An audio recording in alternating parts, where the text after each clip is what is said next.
Hi hello good evening everybody. എജുബിൾസ് ലേണിംഗിന്റെ ഏറ്റവും ആദ്യത്തെ സെഷനിലേക്ക് ഏവർക്കും സ്വാഗതം. നമ്മൾ 8 മണിയാണ് പറഞ്ഞ സമയം, ഒരു 8:02 എല്ലാവർക്കും ആദ്യമായിട്ട് അതിനൊരു ക്ഷമ ചോദിക്കുകയാണ്. നമ്മുടെ ആദ്യത്തെ പരിപാടിയിലേക്ക് എല്ലാ വിദ്യാർത്ഥികളെയും ഞാൻ ഹൃദ്യമായിട്ട് സ്വാഗതം ചെയ്യുകയാണ്. ഞാൻ ആദ്യമായിട്ട് ലെറ്റ് മീ ഇൻട്രൊഡ്യൂസ് മൈസെൽഫ്. എൻ്റെ പേര് മുഹമ്മദ് സാലിഹ് PK. നിങ്ങളുടെ അക്കാഡമിക് മെന്ററായിട്ട് ഈ വർഷം നിങ്ങളുടെ കൂടെ ഉടനീളം ഉണ്ടാവും. ഈ ഒരു ഇയറിൽ പുതിയ ബാച്ചിലെ വിദ്യാർത്ഥികളോടാണ്, അതുപോലെ തന്നെ പഴയ ബാച്ചിലുള്ള വിദ്യാർത്ഥികൾ നമ്മുടെ ഷാഹിദ് സാറുടെ ടോക്ക് കയറാൻ വേണ്ടിയിട്ട് അറ്റൻഡ് ചെയ്യുന്നവരുണ്ട്. അപ്പൊ അവർക്കൊക്കെ അറിയാം. അപ്പോ ആദ്യമായിട്ട് പറയാനുള്ളത്, നമ്മള് ഒരു നമ്മളൊരു ദീർഘമായിട്ടുള്ള അല്ലെങ്കിൽ ഒരു 5-6 മാസത്തേക്കുള്ള ഒരു പിക്നിക് ട്രിപ്പിന് പോകുക എന്ന് നിങ്ങൾ കരുതിക്കോളി. അതായത് ഒരു യാത്രയിൽ നമ്മൾ കയറുകയാണ്. അതിൽ ബസ്സിലാണ്. ബസ്സിൽ ഒരുപാട് സീറ്റുകളുണ്ട്. ആ സീറ്റിലൊക്കെ ഇരിക്കുന്ന വിദ്യാർത്ഥികളാണ് നിങ്ങൾ. ആ ബസ്സിന്റെ ഒരുപക്ഷെ ഡ്രൈവറോ കണ്ടക്ടറോ കിളിയോ ഒക്കെ ആയിട്ട് നിങ്ങൾ ഓരോരുത്തരും മാറുന്ന ഒരവസ്ഥയിലാണ്. ഞാൻ അതിലെ നമ്മുടെ നിർദ്ദേശങ്ങളൊക്കെ തരാനുള്ള ഒരാളായിട്ട് നമ്മൾ ഉണ്ടാവും. പക്ഷെങ്കിൽ നിങ്ങളുടെ ബസ്സിന്റെ റൂട്ടും കാര്യങ്ങളെ നമ്മൾ പറയാനുണ്ടാവും. ആ റൂട്ടിലേക്ക് നിങ്ങളുടെ സ്റ്റിയറിങ്ങും കാര്യങ്ങളൊക്കെ ഒടിച്ച് വന്നാൽ നമുക്ക് വളരെ അടിപൊളിയായിട്ട് നമുക്ക് എന്ത് ചെയ്യാം, നിങ്ങളുടെ ആ ഡ്രീം ഇൻസ്റ്റിറ്റ്യൂഷന്റെ ഗേറ്റ് തുറന്നിട്ട് നമുക്ക് അവിടേക്ക് എത്താം. ഓക്കെ, ഞാൻ ഈ പരിപാടിയിലേക്ക് നമ്മുടെ ബഹുമാനപ്പെട്ട ഷാഹിദ് സാർ എത്തിയിട്ടുണ്ട്. അദ്ദേഹത്തെ കൃത്യമായിട്ട് ഞാൻ ഈ പരിപാടിയിലേക്ക് സ്വാഗതം ചെയ്യുകയാണ്. എജുബിൾസ് ലേണിംഗിന്റെ ഭാഗത്ത് നിന്ന് കൃത്യമായിട്ടുള്ള സ്വാഗതം അദ്ദേഹത്തിന് നേരുകയാണ്. ഷാഹിദ് സാർ ഇവിടെ എത്തിയിട്ടുണ്ട്. ഞാന് എന്നിൽ നിന്ന് ഷാഹിദ് സാറിലേക്ക് പറഞ്ഞു തുടങ്ങാമെന്ന് വിചാരിക്കുന്നു. ഞാൻ ഒരു ഡിഗ്രി പഠനം പഠിച്ചുകൊണ്ടിരിക്കുന്ന സമയത്താണ് ഷാഹിദ് സാർ പഠിച്ചിരുന്നത്. സ്ഥാപനത്തിൽ തന്നെയായിരുന്നു ഞാനും പഠിച്ചിരുന്നത്. അപ്പൊ അവിടെ ഞങ്ങൾക്കൊക്കെ ഈ +2 കഴിഞ്ഞാൽ നമ്മളവിടെ ഡിഗ്രി പഠിച്ചുകൊണ്ടിരിക്കുമ്പോഴായിരുന്നു, ഡിഗ്രി പഠനത്തിന് ശേഷം സെൻട്രൽ യൂണിവേഴ്സിറ്റികൾ PG ചെയ്യണം എന്നൊരു ഇൻസൈറ്റ്. അതുപോലെ തന്നെ അവിടെ പഠിച്ചാൽ നമുക്ക് കിട്ടുന്ന ഒരു എക്സ്പോഷർ, നമ്മൾ വ്യത്യസ്തമായ മേഖലകളിലേക്ക് തിരിഞ്ഞാൽ നമുക്ക് കിട്ടുന്ന ഭാഗ്യങ്ങൾ, ഇതിനെക്കുറിച്ചൊന്നും വലിയൊരു ധാരണയില്ലാതെ പോയിരുന്ന ഒരു ഞങ്ങളിലേക്ക് ഇറങ്ങി വരികയും ബൈ പേഴ്സൺ ഹിംസെൽഫ് ഞങ്ങൾക്ക് ഒരു ഇൻസ്പയർ ആയിരുന്നു. കാരണം നിങ്ങൾക്കറിയാലോ, ഇന്ത്യയിലെ one of the toughest examination എന്ന് പറയപ്പെടുന്ന എക്സാം ആയിട്ടുള്ള UPSC exam, union public service commission, നമ്മുടെ IAS IPS പോലെയുള്ള തലപ്പത്തുള്ള ഉദ്യോഗസ്ഥരെ ക്രിയേറ്റ് ചെയ്യുന്ന ആ എക്സാം അദ്ദേഹം 2018 ക്ലിയർ ചെയ്യുകയും ഇന്ത്യൻ ഇൻഫർമേഷൻ സർവീസിൽ ഇപ്പോൾ നിലവിൽ വർക്ക് ചെയ്തുകൊണ്ടിരിക്കുകയും ചെയ്യുകയാണ് ബഹുമാനപ്പെട്ട ഷാഹിദ് സാർ. ഇപ്പൊ ഞങ്ങൾ പഠിക്കുന്ന കാലത്ത് തന്നെ അത് ക്രാക്ക് ചെയ്തിട്ട് ബൈ ദ പേഴ്സൺ ഹിംസെൽഫ് അദ്ദേഹം ഞങ്ങൾക്ക് ഒരു വളരെ വലിയൊരു ഇൻസ്പിറേഷൻ ആയിരുന്നു. ആ അദ്ദേഹത്തിന്റെ ഒക്കെ ചുവട് പിടിച്ചിട്ടാണ് നമ്മൾ ഇത്തരത്തിലുള്ള സെൻട്രൽ യൂണിവേഴ്സിറ്റിയിലേക്ക് പോകണമെന്നും അവിടെയൊക്കെ പഠിച്ചിട്ട് വളരെ രാജ്യത്തിനും സമൂഹത്തിനും സമുദായത്തിനൊക്കെ ഉപകാരപ്പെടുന്ന നല്ല വിദ്യാർത്ഥികളായി മാറണം. അല്ലെങ്കിൽ എന്തെങ്കിലുമൊക്കെ നമ്മുടെ ഉള്ളിൽ ഒരു സ്കില്ലുള്ള അല്ലെങ്കിൽ ഒരു പ്രൊഡക്ടിവിറ്റി ഉള്ള, സമൂഹത്തിന് എന്തെങ്കിലുമൊക്കെ ഗുണം ചെയ്യുന്ന ആളുകളാവണം എന്നുള്ള രീതിയിലേക്ക് നമ്മുടെയൊക്കെ ഗോൾ സെറ്റ് ചെയ്തെടുത്ത് ഷാഹിദ് സാറുടെ ഒരു പങ്ക് വളരെ വലുതായിരുന്നു. അന്ന് മുതലാണ് ഈ ഗവൺമെന്റ് ഉദ്യോഗങ്ങളിലേക്കും അതുപോലെ തന്നെ സമൂഹത്തിലേക്ക് ഇറങ്ങി പ്രവർത്തിക്കാൻ കഴിയുന്ന പോസ്റ്റിലേക്കുള്ള നമ്മുടെ ഒരു ജേണിയൊക്കെ ആരംഭിക്കുന്നു. അപ്പൊ ഷാഹിദ് സാറ് അതിന്റെ ഏറ്റവും വലിയൊരു ഇൻസ്പിറേഷൻ ആയിരുന്നു ഞങ്ങൾക്കൊക്കെ, അറ്റ്ലീസ്റ്റ് എന്റെ ബാച്ചിനൊക്കെ.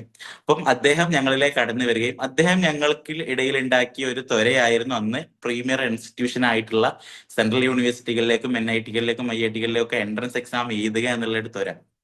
അപ്പൊ അദ്ദേഹം ഞങ്ങളിലേക്ക് കവർന്നു വന്നു. അപ്പൊ എന്തുകൊണ്ടും ഞാൻ അടക്കപ്പെടുന്ന ഈ ഒരു സ്ഥാപനത്തിന്റെ മേധാവികള് ഞങ്ങൾ പുതിയൊരു കുട്ടികൾക്ക് അവരുടെ പ്രീമിയർ ഇൻസ്റ്റിറ്റ്യൂട്ടുകൾ, അവരുടെ ഡ്രീം ഇൻസ്റ്റിറ്റ്യൂഷനിലേക്ക് അവർ കാലെടുത്ത് വെക്കാൻ ഒരു കോച്ചിങ്ങിന് ജോയിൻ ചെയ്യുമ്പോൾ എന്തുകൊണ്ട് അവർക്ക് ആദ്യം നല്ല ഒരു തുടക്കം ആര് നൽകണം എന്നുള്ള ചോദ്യത്തിന് നമുക്ക് മുന്നിൽ മറ്റൊരു ഓപ്ഷൻ ഇല്ല ഷാഹിദ് സാറേക്കാൾ. ഷാഹിദ് സാറെ, ഞാൻ ഹൃദ്യമായിട്ട് പരിപാടിയിലെ ഉദ്ഘാടനത്തിലേക്ക് ക്ഷണിക്കുകയാണ്. ഒരിക്കൽ കൂടി ഷാഹിദ് സാറെ എല്ലാവിധ ആദരവുകളോടെ പരിപാടിയിലേക്ക് ക്ഷണിക്കുകയാണ്. അദ്ദേഹം നമുക്കറിയാം UPSC ക്ലിയർ ചെയ്തതാണ്. ജാമിയ മില്ലിയയുടെ RCA കോച്ചിങ് സെന്ററിൽ അദ്ദേഹം ഉണ്ടായിരുന്നു. അതുപോലെ തന്നെ മൗലാന ആസാദ് നാഷണൽ ഉറുദു യൂണിവേഴ്സിറ്റിയിൽ ഉണ്ടായിരുന്നു. അതുപോലെ തന്നെ വിവിധ സെൻട്രൽ യൂണിവേഴ്സിറ്റി പരിസരങ്ങൾ അദ്ദേഹം ഒരുപാട് ഡൽഹിയിലെ കാര്യം, ഇപ്പൊ നിലവിൽ തന്നെ ഡൽഹിയിലാണ് അദ്ദേഹം വർക്ക് ചെയ്യുന്നത്. അദ്ദേഹം ആ ഒരു ഏരിയയിലായിട്ടാണ് സ്ഥിതി. അതുകൊണ്ട് ഒരുപാട് എക്സ്പീരിയൻസുകൾ, ലൈഫ് ലെസൺസുകൾ അദ്ദേഹത്തിന് ഷെയർ ചെയ്യാനുണ്ടാവും. ബേസിക്കലി അതിന് മുമ്പായിട്ട് അദ്ദേഹത്തിന് ഒരുപാട് സജഷൻസ് നിങ്ങളോട് ഷെയർ ചെയ്യാനുണ്ടാവും. കാരണം നമ്മളൊക്കെ ഇത് നമ്മുടെ ഫസ്റ്റ് ലൈഫിൽ ഒരു കോമ്പറ്റേറ്റീവ് എക്സാമിലേക്കാണ് നമ്മൾ കിടക്കുന്നത്. അപ്പൊ ആദ്യം നമുക്ക് ഇപ്പം CUT എഴുതാനുണ്ട്. പ്ലസ് ടു കഴിഞ്ഞ് ഡിഗ്രി എത്തുമ്പോൾ, ഡിഗ്രി കഴിയുമ്പോൾ നമുക്ക് PGയുടെ എൻട്രൻസ് എഴുതാനുണ്ടാവും. അതുപോലെ തന്നെ നെറ്റ് എക്സാമുകൾ, അതുപോലെ തന്നെ UPSC സ്വപ്നം കാണുന്ന ആസ്പിറൻസ് ഉണ്ടാവും ഈ ഒരു സെഷൻസിലും. അപ്പൊ അദ്ദേഹത്തിന്റെ ഈ ഒരു ടോക്ക് വളരെയധികം ഇൻസൈറ്റ്ഫുൾ ആയിരിക്കും എന്ന് ഞാൻ കരുതുന്നു. അപ്പൊ അദ്ദേഹത്തെ ആദ്യമായിട്ട് എല്ലാവിധ ആദരവുകളോടുകൂടെയും ഈ ഒരു ഉദ്ഘാടന പരിപാടിയിലേക്ക് ഹൃദ്യമായിട്ട് സ്വാഗതം ചെയ്യുകയാണ്. അതുപോലെ തന്നെ ഈ പരിപാടിയിൽ സംബന്ധിച്ചിരിക്കുന്ന ബഹുമാനപ്പെട്ട ഈ ജൂബിൾസ് ലേണിംഗിന്റെ കോഫൗണ്ടർ കൂടിയായിട്ടുള്ള, നമ്മുടെ സ്ഥാപനത്തിന്റെ മേധാവി കൂടിയായിട്ടുള്ള ബുജേർ സാർ അവർ അദ്ദേഹത്തെ ഈ പരിപാടിയിലേക്ക് സ്വാഗതം ചെയ്യുകയാണ്. ഇവിടെ എത്താമെന്ന് പറഞ്ഞിരുന്ന ബഹുമാനപ്പെട്ട ഷമീം സാർ, അവരെയും ഈ പരിപാടിയിലേക്ക് ഹൃദ്യമായിട്ട് സ്വാഗതം ചെയ്യുകയാണ്. മറ്റ് ഇവിടെ എത്തിയ മുഴുവൻ വിദ്യാർത്ഥികളെയും വളരെ സന്തോഷത്തോടുകൂടെ, അതുപോലെ തന്നെ ഇത് ശ്രവിക്കുന്ന അവരുടെ രക്ഷിതാക്കളെയും വളരെ സന്തോഷത്തോടുകൂടെ പരിപാടിയിലേക്ക് സ്വാഗതം ചെയ്തുകൊണ്ട് ഈ ഒരു ടോക്ക്, ഈ ഒരു സെഷൻ, ഈ ഒരു പുതിയ ബാച്ചിന്റെ ഔദ്യോഗിക ഉദ്ഘാടനവും ഈ സെഷനും നിർവഹിക്കാൻ വേണ്ടിയിട്ട് ബഹുമാനപ്പെട്ട ഷാഹിദ് സാറെ ഏറ്റവും ബഹുമാനത്തോടു കൂടെ ക്ഷണിച്ചുകൊണ്ട് ഞാൻ നിർത്തുന്നു. നന്ദി. Thank you, Saleh, for your kind words.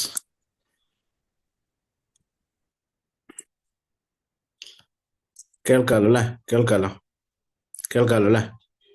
Am I audible? അതെ സാറേ, കേൾക്കാം. വളരെ വളരെ നന്ദി സാലിഹ്, ഒരുപാട് കാര്യങ്ങൾ പറഞ്ഞു. ഞാൻ അങ്ങനെ ഒന്നും ചെയ്തിട്ടില്ല, കുറച്ച് എക്സാഗ്രേറ്റ് ചെയ്യാണ്. കുറച്ച് കാര്യങ്ങളൊന്ന് പറഞ്ഞിരുന്നു. ഏതായാലും പിന്നീട് സെൻട്രൽ യൂണിവേഴ്സിറ്റികളൊക്കെ പഠിക്കാനും, അതുപോലെ ബുജൈർ ഒരു ഗവൺമെന്റ് ജോലിയിലേക്കൊക്കെ എത്തുന്നതിന് മുന്നേ നമ്മൾ ഈ മേഖലയിലേക്ക് ഇറങ്ങി എന്നത് വലിയൊരു അഭിമാനമായി തോന്നുന്ന നിമിഷങ്ങളിലാണ് ഇപ്പോൾ പങ്കെടുത്തുകൊണ്ടിരിക്കുന്നത്. ഒരുപാട് വിദ്യാർത്ഥികൾ ഇവിടെ പങ്കെടുക്കുന്നുണ്ട് എന്നറിയാം. എനിക്ക് തോന്നുന്നു ഞാൻ ഡൽഹിയിൽ ആദ്യം വന്നത് 2012 അന്നൊരു UPSC കോച്ചിങ്ങിന്റെ ഒരു പ്രൈമറി ചെറിയൊരു 6 മാസത്തെ ക്രാഷ് ബാച്ചിന് വേണ്ടി വന്നതാണ്. പിന്നെ അതൊക്കെ നിർത്തി ഞാൻ UPSC 2018 എനിക്ക് കിട്ടുന്നത്. 2012 ഇവിടെ വന്നപ്പോൾ വളരെ ഡൽഹിയെ കുറിച്ചൊക്കെ ആളുകൾ ഇങ്ങനെ അറിഞ്ഞു തുടങ്ങി, കുറഞ്ഞ ആളുകളൊക്കെ ഉള്ളൊരു സമയമായിരുന്നു. പിന്നീട് 2018 ഇവിടെ എത്തിയപ്പോൾ Delhi is full of Malayalis. എനിക്ക് ഓർമ്മയുണ്ട്, ഞാൻ മൈത്രിയുടെ ഒരു പ്രോഗ്രാമിന് വേണ്ടി പോയപ്പോൾ there was 2000 members. They have told that there is 2000 members in Maitri. Maitri is one of the premier organization of Malayali community of DU. അപ്പൊ അത്രയും ആളുകൾ അന്ന് ഡൽഹിയിൽ മലയാളികളുടെ ഒരു ബഹളം തന്നെയായിരുന്നു. എല്ലാ കോഴ്സുകളും, ചില സ്ഥാപനങ്ങളൊക്കെ എടുത്തു നോക്കിയാൽ ഒരു 200 വിദ്യാർത്ഥികളാണെങ്കിൽ 190 മലയാളികൾ. അപ്പോ അത്രയും വലിയ ആൾക്കൂട്ടം ഓരോ സ്ഥാപനങ്ങളിലും ഉണ്ടായിരുന്നു. ഇപ്പൊ പിന്നീട് ഒരു 2016 2026 പിന്നീട് ഞാൻ വീണ്ടും, അന്ന് കഴിഞ്ഞു ഡൽഹിയിൽ നിന്ന് പിന്നെ ബാംഗ്ലൂരേക്ക് ട്രാൻസ്ഫർ ആയി വീണ്ടും ഡൽഹിയിലേക്ക് എത്തിയത്. ഇപ്പോ പഴയ അവസ്ഥ വെച്ച് നോക്കുമ്പോൾ ഇപ്പോ ഈ പറഞ്ഞ ആൾക്കൂട്ടവും എണ്ണമൊന്നും ഇവിടെ കാണാനില്ല. അതിന് ഒന്നാമത്തെ ഒരു കാരണം എന്ന് പറഞ്ഞാൽ ഈ CUET എന്നൊരു എക്സാമാണ്. അപ്പൊ CUET വന്ന ശേഷം മുമ്പ് 200 കുട്ടികളിൽ 190 മലയാളികൾ ഉണ്ടായിരുന്ന ചില സ്ഥാപനങ്ങൾ ഉണ്ടായിരുന്നു. ഇപ്പൊ അവിടെ 5, 6, 3, 10 ഈ രൂപത്തിലേക്ക് എണ്ണം വല്ലാതെ കുറഞ്ഞു. അപ്പോ മേ ബി CUET-യുടെ ടഫ്നെസ് ആവാം, അല്ലെങ്കിൽ ഇത്തരം എക്സാമുകൾക്കുള്ളോട് മലയാളികൾക്കുള്ള വിമുഖത ആവാം, അല്ലെങ്കിൽ പൊതുവെ ഇത്തരം ഡിഗ്രി, പ്രത്യേകിച്ച് ഹ്യൂമാനിറ്റീസ് സബ്ജക്റ്റുകളോട് ആളുകൾക്ക് ഇപ്പോൾ താല്പര്യക്കുറവ് പൊതുവെ സംഭവിച്ചിട്ടുള്ളതാവാം. എന്തായാലും ഡൽഹിയിലെത്തുന്ന മലയാളികളുടെ എണ്ണത്തിൽ വളരെയധികം കുറവ് വന്നിട്ടുണ്ട് ഇപ്പൊ ഇവിടെ വന്ന് നോക്കുമ്പോൾ. മറ്റ് മറ്റ് സ്ഥാപനങ്ങളിൽ എൻറോൾ ചെയ്യുന്ന വിദ്യാർത്ഥികളിൽ കുറവില്ല. മറ്റ് സ്ഥാപനങ്ങളിൽ, മറ്റ് സ്റ്റേറ്റുകളിൽ നിന്നൊക്കെ നല്ല തള്ളിക്കയറ്റം ഇവിടെ കാണാൻ സാധിക്കുന്നുണ്ട്. അപ്പൊ എനിക്ക് തോന്നുന്നു CUET-ക്ക് നല്ല ഒരു കോച്ചിങ്ങും നല്ല ഒരു ടൈം ടേബിൾ പ്രകാരമുള്ള രൂപത്തിൽ പ്രിപ്പറേഷൻ ചെയ്യുകയാണെങ്കിൽ വളരെ പെട്ടെന്ന് പാസ്സാകാവുന്ന ഒരു എക്സാം മാത്രമാണത്. അപ്പൊ ഞാൻ ചുരുക്കി പറയുകയാണെങ്കിൽ ഈ 2-3 തവണ ഡൽഹിയിൽ കുറച്ച് ആള് വന്നു തുടങ്ങിയ കാലവും ഏറ്റവും കൂടുതലുള്ള കാലവും കുറഞ്ഞ കാലവും ഒക്കെ ചുരുങ്ങിയ കാലത്തിനിടയിൽ എനിക്കിങ്ങനെ കാണാൻ പറ്റിയിട്ടുണ്ട്. അപ്പൊ എനിക്ക് തോന്നുന്നത് ഇതൊക്കെ ഓരോരോ സംക്ഷിപ്തമായിട്ട് പറയുകയാണെങ്കിൽ, സെൻട്രൽ യൂണിവേഴ്സിറ്റിയിലേക്ക് കയറുക എന്ന് നമ്മൾ മുമ്പ് പറയായിരുന്നു, go to central universities at any cost. നമ്മൾ അതിൽ നിന്ന് മാറിയിട്ട് go to central universities with a mission or with a goal, ആ രൂപത്തിൽ മാറ്റിയെടുക്കുന്നതാവും കുറച്ചും കൂടി നന്നാവുക. സെൻട്രൽ യൂണിവേഴ്സിറ്റിയിലേക്ക് വരിക, അവിടുത്തെ എക്സ്പോഷർ കിട്ടുക എന്ന് പറയുന്നതിനേക്കാൾ നിങ്ങൾ ചെയ്യേണ്ടത് U should fix your goal. നിങ്ങൾക്ക് എന്താണ്, അറ്റ്ലീസ്റ്റ് നമ്മളൊക്കെ ഡിഗ്രി ചെയ്യുന്നതിൻ്റെ ഒരു പ്രധാന ഉദ്ദേശം എന്തായാലും ഒരു ജോബ് കണ്ടെത്തുക എന്നുള്ളത് ഒരു പ്രധാന ഉദ്ദേശമാണ്. എംപ്ലോയ്മെന്റ് മാർക്കറ്റിൽ നമ്മുടെ ഡിമാൻഡ് കൂട്ടുക. അപ്പോൾ നമ്മൾ കുറച്ചുകൂടി എംപ്ലോയബിലിറ്റി ഇൻക്രീസ് ചെയ്യുക. ഇതൊക്കെ നമ്മുടെ ഒരു ഡിഗ്രി ചെയ്യുമ്പോൾ, PG ചെയ്യുമ്പോൾ നമ്മുടെ ഒരു ഉദ്ദേശമാണ്. അപ്പൊ നമ്മൾ എന്തെങ്കിലും തരത്തിലുള്ള ജോബുകൾ കണ്ടെത്തുക എന്നതിന് വേണ്ടിയുള്ള ഒരു ടൂളാക്കി സെൻട്രൽ യൂണിവേഴ്സിറ്റിയെ മാറ്റുന്നതിന് പകരം വളരെ കൃത്യമായിട്ട് നിങ്ങൾക്ക് അറ്റ്ലീസ്റ്റ് +2 ലാസ്റ്റ് ഇയർ തന്നെ നിങ്ങൾക്കൊരു കൃത്യമായ പ്ലാൻ ഉണ്ടാവണം. എന്ത് ജോലിയാണ് ഞാൻ ഭാവിയിൽ ചെയ്യേണ്ടത്? നിങ്ങളുടെ കഴിവുകൾ ഉണ്ടാകാം, കപ്പാസിറ്റീസ് ഉണ്ടാകാം, നിങ്ങളുടെ വീക്ക് പോയിന്റുകൾ ഉണ്ടാകാം, നിങ്ങൾക്ക് പറ്റാത്തതുണ്ടാകാം, പറ്റുന്നതുണ്ടാകാം. Every human beings unique. പക്ഷെ അത് നിങ്ങളുടെ കാര്യമൊക്കെ നിങ്ങൾക്ക് മാത്രമേ അറിയുള്ളൂ. നിങ്ങളുടെ ആപ്റ്റിറ്റ്യൂഡ്, നിങ്ങളുടെ പ്രിപ്പറേഷൻ സ്ട്രാറ്റജി, നിങ്ങളുടെ ലക്ഷ്യങ്ങൾ, നിങ്ങൾ സേവനം ചെയ്യാൻ ആഗ്രഹിക്കുന്ന ഇടങ്ങൾ, ഇതൊക്കെ നിങ്ങളെ സംബന്ധിച്ചിടത്തോളം നിങ്ങൾക്ക് മാത്രം അറിയുന്ന കാര്യമാണ്. അപ്പൊ അതൊക്കെ പരിഗണിച്ചുകൊണ്ട് you should fix your goal. That is very important. Early goal setting വളരെ ഇമ്പോർട്ടൻ്റ് ആണ്. നമ്മൾ പലപ്പോഴും ഇപ്പോൾ സെൻട്രൽ യൂണിവേഴ്സിറ്റിയിൽ വന്ന ഒരു തലമുറയെ എനിക്ക് തോന്നുന്നത് ഇവിടെ വരുന്നു, ഡിഗ്രി ചെയ്യുന്നു, അല്ലെ PG ചെയ്യുന്നു, PhD ചെയ്യുന്നു. അപ്പൊ എന്നിട്ട് ഇങ്ങനെ ആലോചിക്കണം ഇനിയിപ്പോൾ എന്താ ചെയ്യുക എന്നുള്ളത്.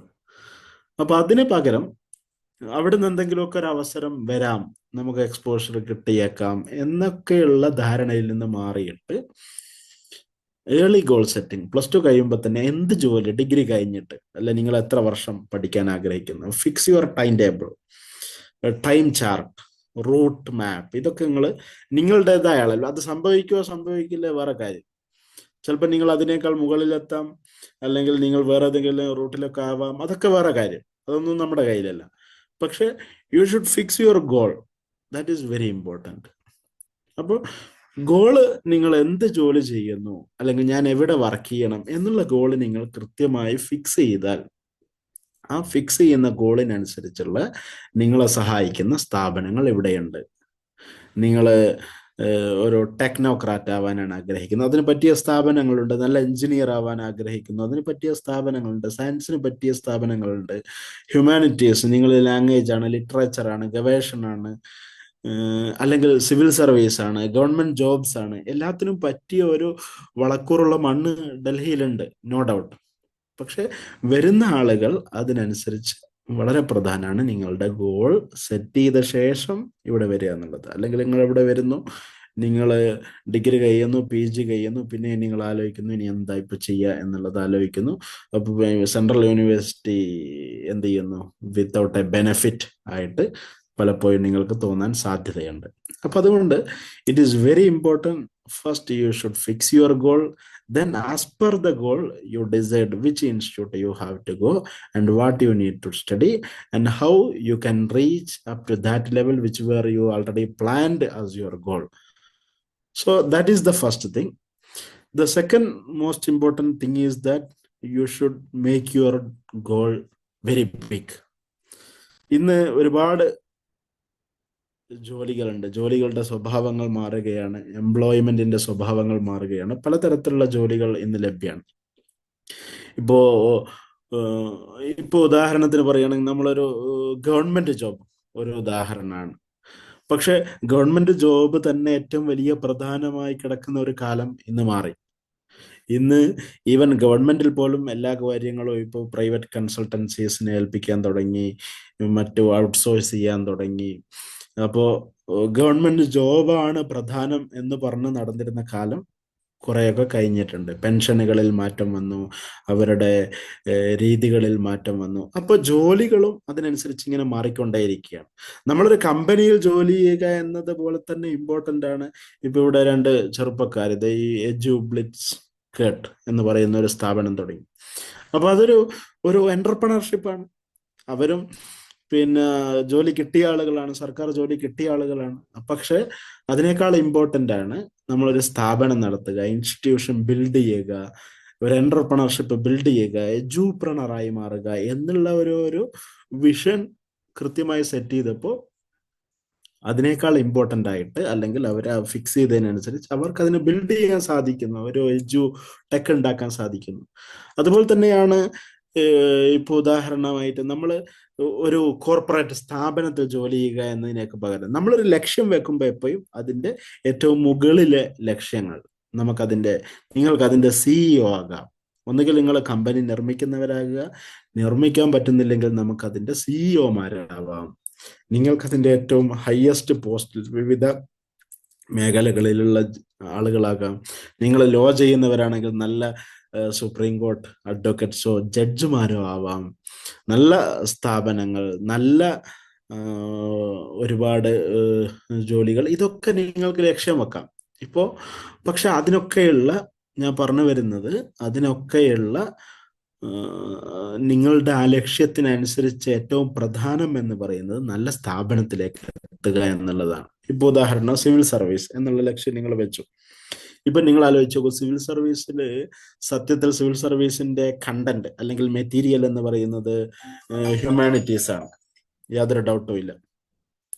ഒരൊറ്റ മിനിറ്റ്. അപ്പൊ ഞാൻ പറഞ്ഞു വന്നത്, പിന്നെ ഇപ്പോൾ ഉദാഹരണം സിവിൽ സർവീസ്, അതിന്റെ കണ്ടന്റും മെറ്റീരിയൽസും ഒക്കെ സത്യത്തിൽ സോഷ്യൽ സയൻസ് ആണ്. സോഷ്യൽ സയൻസുമായിട്ട് ബന്ധപ്പെട്ട കുറെ വിഷയങ്ങളുണ്ട്. പക്ഷെ നിങ്ങൾ ആലോചിച്ച് നോക്കൂ, സിവിൽ സർവീസിൽ എത്തുന്നതിൽ ഒരു 60-70% ആളുകളും അല്ലെങ്കിൽ 80-90% ആളുകളും വരുന്നത് സയൻസ് അല്ലെങ്കിൽ എഞ്ചിനീയറിംഗ് ഒക്കെ കഴിഞ്ഞ ആളുകളാണ്. ഡോക്ടേഴ്സ് വരുന്നുണ്ട്, ഇവരൊക്കെയാണ് ഗണ്യമായ ഭാഗം വരുന്നത്. ഇനി അവരുടെ സ്ഥാപനങ്ങൾ എടുത്തു നോക്കൂ, ഏറ്റവും നല്ല IITകളിൽ നിന്ന് വരുന്ന ആളുകൾ, മികച്ച സ്ഥാപനങ്ങളിൽ നിന്ന് വരുന്ന ആളുകളുടെ എണ്ണം എടുത്തു നോക്കുമ്പോൾ അതൊരു 80-85% വരുന്നുണ്ട്. സാധാരണ സ്ഥാപനങ്ങളിൽ നിന്ന് വരുന്ന ആളുകളുടെ എണ്ണം വളരെ കുറവാണ്. അപ്പൊ ഈ കണ്ടന്റ് ചിലപ്പോൾ സോഷ്യൽ സയൻസ് ആയിരിക്കാം, പക്ഷേ ഇതിൽ കൂടുതലും എഞ്ചിനീയറും ടെക്നോക്രാറ്റുകളും എത്താനുള്ള ഒരു കാരണം എന്ന് പറഞ്ഞാൽ, ഒന്ന് അവർ പഠിച്ച സ്ഥാപനത്തിലെ ഒരു പഠനാന്തരീക്ഷം അവർക്ക് നൽകിയ ഒരു എക്സ്പോഷറും ഒരു പഠന രീതിയും ഒക്കെയാണ്. അപ്പൊ അവർ ഒരു കുറച്ചും കൂടി നന്നായിട്ട് പഠിക്കാൻ സാധിക്കും. ആക്ച്വലി നല്ല എസ്സേ എഴുതാൻ സാധിക്കേണ്ടത് BA ഇംഗ്ലീഷും പിന്നെ BA ലാംഗ്വേജും ഒക്കെ കഴിഞ്ഞ ആളുകൾക്കാണ്. പക്ഷെ അവരെക്കാൾ നന്നായിട്ട് എസ്സേ എഴുതുന്നത് പലപ്പോഴും സയൻസ് കഴിഞ്ഞ ആളുകളാണ്, ഡോക്ടർമാരാണ്, എഞ്ചിനീയർമാരാണ്, ടെക്നോക്രാറ്റുകളാണ്. അപ്പൊ അതെന്തുകൊണ്ട് സാധിക്കുന്നു എന്ന് പറഞ്ഞാൽ അവര് പഠിച്ച രീതിയും അവര് പഠിച്ച അത്തരത്തിലുള്ള സ്ഥാപനങ്ങളിലെ എക്സ്പോഷറുകളും ഒക്കെ അതിന് സഹായിച്ചിട്ടുണ്ട് എന്നുള്ളതാണ്. അപ്പൊ ഞാൻ പറഞ്ഞു വരുന്നത്, നിങ്ങൾ ഏത് ഫീൽഡ് തെരഞ്ഞെടുത്താലും ആ തെരഞ്ഞെടുത്ത ഫീൽഡിലെ ഏറ്റവും മികച്ച സ്ഥാപനത്തിലേക്ക് ജോയിൻ ചെയ്യാൻ എപ്പോഴും ശ്രമം നടത്തുക. ആദ്യം ഞാൻ പറഞ്ഞു, നിങ്ങൾക്കുള്ള ഗോൾ ഫിക്സ് ചെയ്ത ശേഷം മാത്രമേ ഇത്തരം സ്ഥാപനങ്ങളിലേക്ക് നീങ്ങാവൂ. അങ്ങനെ ഗോൾ ഫിക്സ് ചെയ്തതിനു ശേഷം നിങ്ങൾ ചെയ്യേണ്ടത് ആ ഗോളിന് ഏറ്റവും അനുഗുണമാകുന്ന സ്ഥാപനം ഏതാണോ, ഏറ്റവും നല്ല സ്ഥാപനം ഏതാണോ, ചിലപ്പോൾ അവിടെ കുറച്ച് ചിലവ് കൂടുതലായിരിക്കാം, ചിലപ്പോൾ താരതമ്യേന കുറവായിരിക്കാം. ചിലവ് എന്നതിനേക്കാളൊക്കെ അപ്പുറം ഏറ്റവും നല്ല സ്ഥാപനം ഏതാണോ ആ സ്ഥാപനത്തിന് എപ്പോഴും നല്ലൊരു ഗുണമുണ്ട്. ഇപ്പൊ ഉദാഹരണം, നിങ്ങളൊരു LLB പഠിക്കാൻ ആഗ്രഹിക്കുന്നുണ്ടെങ്കിൽ നാഷണൽ ലീഗൽ യൂണിവേഴ്സിറ്റികൾ 10-16ഓളം യൂണിവേഴ്സിറ്റികളുണ്ട്. MBA ചെയ്യാൻ ആഗ്രഹിക്കുന്നുണ്ട്, IIMകൾ ഒരുപാടുണ്ട്. എഞ്ചിനീയറിംഗ് ആണ് നിങ്ങൾ ആഗ്രഹിക്കുന്നതെങ്കിൽ IITകൾ ഒരുപാടുണ്ട്. അതൊക്കെയാണ് അതിൻ്റെ ഒരു ഹബ്ബ് എന്ന് പറയുന്നത്. അപ്പൊ അവിടെ കഴിഞ്ഞതിന് ശേഷമാണ് ഇപ്പൊ ഒരു ക്യാമ്പസ് പ്ലേസ്മെന്റ് നടത്തുന്നു, അല്ലെങ്കിൽ ഹ്യൂമാനിറ്റീസ് ആണെങ്കിൽ JNU. അപ്പൊ ഇത്തരം സ്ഥാപനങ്ങളിലൊക്കെ അതിന്റെ ക്യാമ്പസ് പ്ലേസ്മെന്റ് ആണെങ്കിലും ഒക്കെ അവിടെയാണ് അവർ ഫസ്റ്റ് എത്തുക. അപ്പൊ ഞാൻ പറഞ്ഞു വരുന്നത്, ഏറ്റവും മികച്ച സ്ഥാപനത്തിന് ആ മികച്ച സ്ഥാപനം ആവാൻ മുമ്പെടുത്ത കുറെ എഫേർട്ടുകൾ ഉണ്ടാകാം, അവരുടെ അലുമിനി ഉണ്ടാകാം, അവരുടെ എൻഡോമെന്റുകൾ ഉണ്ടാകാം. അപ്പൊ ഇതൊക്കെ അവിടെ വരുന്ന വിദ്യാർത്ഥികളെ സ്വാധീനിക്കുന്നതും സഹായിക്കുന്നതും ഒക്കെയാണ്. അപ്പോൾ ഏറ്റവും നല്ല സ്ഥാപനത്തിലേക്ക് വരാൻ ശ്രമിക്കുക. സ്വാഭാവികമായും കോമ്പറ്റീഷൻ കൂടും. അപ്പോൾ അതിനനുസരിച്ച് കോമ്പറ്റീഷൻ കൂടുന്നതിനനുസരിച്ച് നിങ്ങളുടെ ടൂളുകളും മൂർച്ച കൂട്ടുക. COET ആണെങ്കിലും മറ്റേത് എക്സാം ആണെങ്കിലും ഏറ്റവും നല്ല സ്ഥാപനത്തിലേക്ക് എത്താൻ പറ്റിയ രൂപത്തിലേക്കുള്ള റാങ്ക് നിങ്ങൾ ഉണ്ടാക്കുക. ജസ്റ്റ് COET നമ്മൾ ക്വാളിഫൈ ചെയ്തു എന്ന് പറയുന്നതിന് പകരം നല്ല റാങ്ക് വാങ്ങുക. അതോടൊപ്പം തന്നെ നല്ല വിഷൻ സെറ്റ് ചെയ്യുക. നല്ല ഗോളുമായിട്ട് ഈ സ്ഥാപനത്തിലേക്ക് വരിക. ആ ഗോളിനെ മുന്നോട്ട് നീക്കാനായിരിക്കണം നിങ്ങളുടെ സ്ഥാപനത്തിലെ ഓരോ യാത്രയും. അപ്പോൾ ആ രൂപത്തിലുള്ള ഒരു വിശാലമായ യാത്രക്ക് നിങ്ങൾക്ക് ഈ സ്ഥാപനവും ഇവിടെയുള്ള അധ്യാപകരും ഇതിൻ്റെ സ്ഥാപകരും ഒക്കെ പ്രചോദനമാകട്ടെ എന്ന് മാത്രം ആശംസിച്ചുകൊണ്ട് ഞാൻ അവസാനിപ്പിക്കുന്നു. ഇവിടെ വിളിച്ചതിനും സംസാരിക്കാൻ അനുവദിച്ചതിനൊക്കെ ഉള്ള നന്ദി അറിയിക്കുന്നു. എല്ലാവർക്കും നന്ദി. ജയ് ഹിന്ദ്. അസ്സലാമു അലൈക്കും.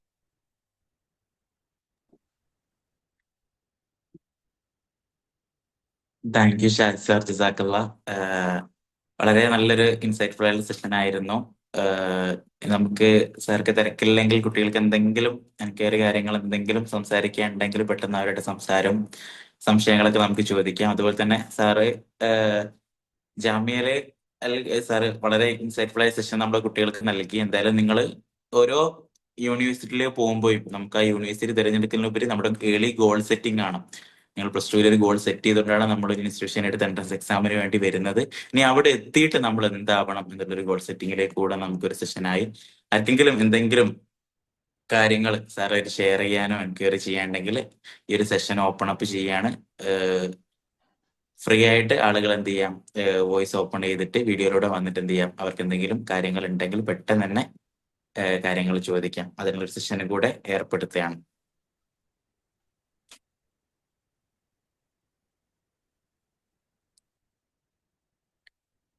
ഇനി വീഡിയോ വരാൻ ആർക്കും ബുദ്ധിമുട്ടുണ്ടെങ്കിൽ കമന്റ് ബോക്സോ അങ്ങനെ എന്തെങ്കിലും കാര്യങ്ങൾ എന്ത് ചെയ്യാം, ആളുകൾ കമന്റ് ബോക്സിലൊക്കെ ചോദിക്കാം. അപ്പൊ ഞാൻ പേഴ്സണലി എന്റെ ചോദിക്കുകയാണ്, ഷാജി സാറ് ജാമ്യയിലെ RCA വന്നല്ലേ, അവിടുത്തെ ഒരു ലൈഫ് റൊട്ടീൻ എങ്ങനെയാന്ന് ഷെയർ ചെയ്യാൻ പറ്റുമോ? ഒരു ദിവസത്തെ രാവിലത്തെ സെൻട്രൽ യൂണിവേഴ്സിറ്റിയിൽ പോയിട്ട് എത്ര സമയമൊക്കെ ലൈബ്രറി ഒക്കെ യൂസ് ചെയ്യുന്നു എന്നുള്ളതൊക്കെ, അങ്ങനത്തെ എന്തെങ്കിലും ഒരു ഞാൻ എക്സ്പീരിയൻസ് ആക്ച്വലി സെൻട്രൽ യൂണിവേഴ്സിറ്റിയിൽ അങ്ങനെ പഠിച്ചില്ല. ഞാനിവിടെ പഠിച്ചത് RCA പ്രിലിംസ് കിട്ടിയതിന് ശേഷം വന്നതാണ്. അവർ 3-4 മന്ത്സ് മാത്രമേ ഉണ്ടായിരുന്നുള്ളൂ. അപ്പൊ പിന്നെ ഈ സിവിൽ സർവീസിന്റെ മെയിൻസ് എഴുതാനുള്ള തിരക്കായതുകൊണ്ട് നമുക്ക് പിന്നെ മറ്റ് യൂണിവേഴ്സിറ്റിയിലെ എൻഗേജ്മെന്റോ അത്തരം കാര്യങ്ങളിലൊന്നും നമുക്ക് റോളില്ല. നമ്മളാകെ സിവിൽ സർവീസിന്റെ ലൈബ്രറിയിൽ ഇരിക്കുന്നു, വായിക്കുന്നു, പോയി ഉറങ്ങുന്നു, വീണ്ടും അവിടത്തേക്ക് തന്നെ വരുന്നു. 6 മാസം ഇത് തന്നെയായിരുന്നു. കാരണം ആ മെയിൻസിന്റെ ടൈമാണല്ലോ. ഒരു 3, 4, 5 മാസം അങ്ങനെ തന്നെ, 3-4 മാസം മെയിൻസിന്റെ മാസമാണ് ഞാൻ ആകെ ഉണ്ടായിരുന്നുള്ളൂ. സാറേ, പിന്നെ ഇവര് കോമ്പറ്റീറ്റീവ് എക്സാംസിന് പോവാണല്ലോ. അപ്പൊ എന്തായാലും CBT ആണ്, കമ്പ്യൂട്ടർ ബേസ്ഡ് ടെസ്റ്റ് ആണ്. ഇവർക്കൊരു 3, ഇപ്പം NCT എക്സാം ആണെങ്കിൽ ഒരു 3 hour ആണ്, 160 ക്വസ്റ്റ്യൻസ് ആണ് വരിക. അപ്പം ആ ഒരു എക്സാമിന് പോകുമ്പോൾ ശ്രദ്ധിക്കേണ്ട എന്തെങ്കിലും ടൈം മാനേജ്മെന്റ് അങ്ങനെ എന്തെങ്കിലും എക്സാമിന് എനിക്ക് കൊടുക്കാൻ? തോന്നുന്നത് ഈ MCQ ടൈപ്പ് എക്സാമിന് എപ്പോഴും നമ്മൾ ശ്രദ്ധിക്കേണ്ടത് ഈ സിലബസ് പഠിക്കുക എന്നത് പ്രധാനമാണ്. പക്ഷെ അതിനേക്കാളൊക്കെ പ്രധാനമാണ് എക്സാം എങ്ങനെ എഴുതാം എന്നുള്ളത് പഠിക്കൽ. അപ്പൊ നിങ്ങൾ ഏത് എക്സാം എഴുതുകയാണെങ്കിലും ഒരു 10, 20, 25 ടെസ്റ്റ് പേപ്പർ ഓരോ കുട്ടികളും സ്വന്തമായ ഒരു എക്സാം അറ്റ്മോസ്ഫിയർ ഉണ്ടാക്കിയിട്ട് അവിടുന്ന് എക്സാം ഇങ്ങനെ എന്ത് ചെയ്യുക, സ്വന്തമായി എക്സാം എഴുതുക, അതിലെ മാർക്ക് നോക്കുക, അത് വീണ്ടും ഓരോ ആൻസറും എന്തുകൊണ്ട് തെറ്റിയെന്ന് ചെക്ക് ചെയ്യുക. അങ്ങനെ ഒരു എക്സാം ഹാള് ഒരു 10-20 എക്സാം എങ്കിലും നമ്മൾ സ്വയം അറ്റൻഡ് ചെയ്തിരിക്കണം before the actual exam.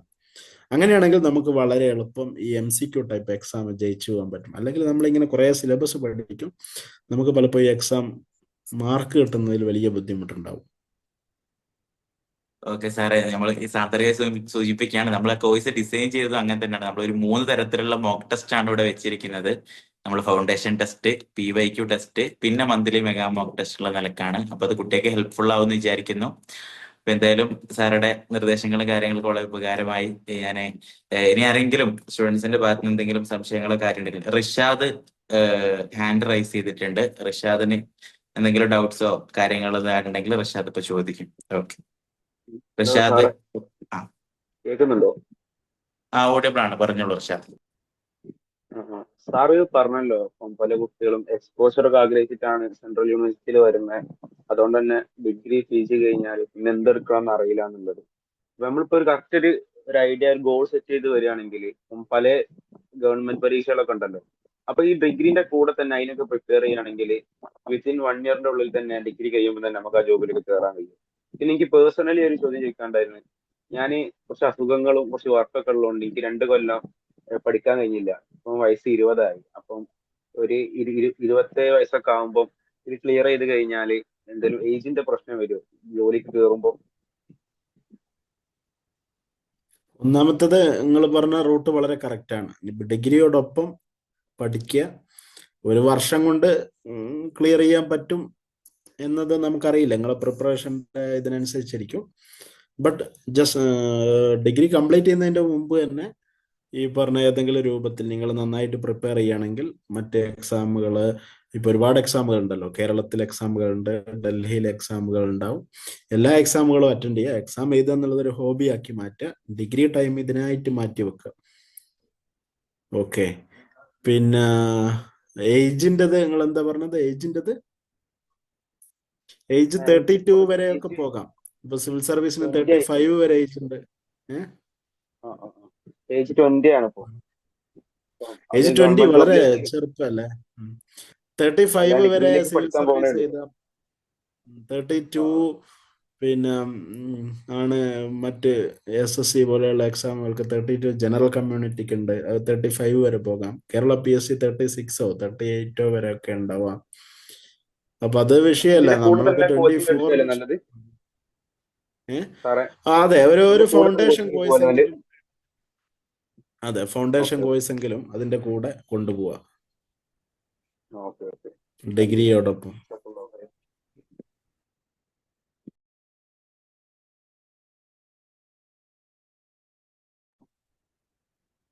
Okay, okay sir. എല്ലാവർക്കും നന്ദി.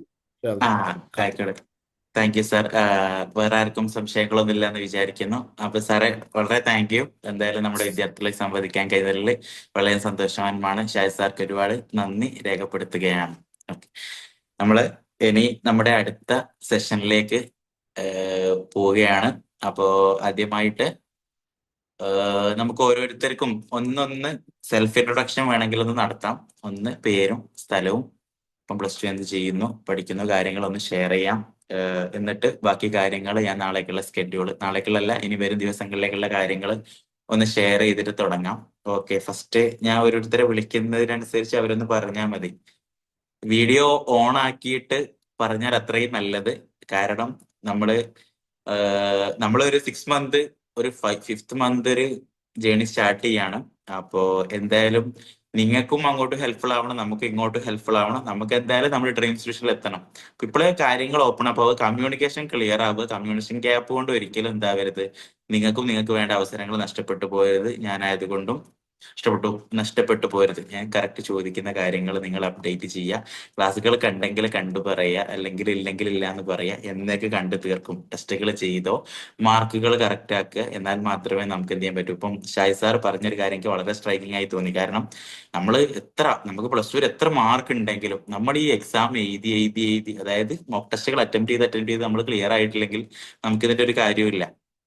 അപ്പൊ നമുക്ക് ആക്ച്വൽ CUET എക്സാമിന്റെ മുമ്പ് നമുക്കൊരു എജുബിൾസിന്റെ CUET എക്സാം നിങ്ങൾ പാസ്സായിരിക്കണം. നമ്മൾ പറയുന്ന ഒരു കട്ട് ഓഫ് മാർക്കിന്റെ മുകളിൽ നിങ്ങൾ എത്തിയിരിക്കണം.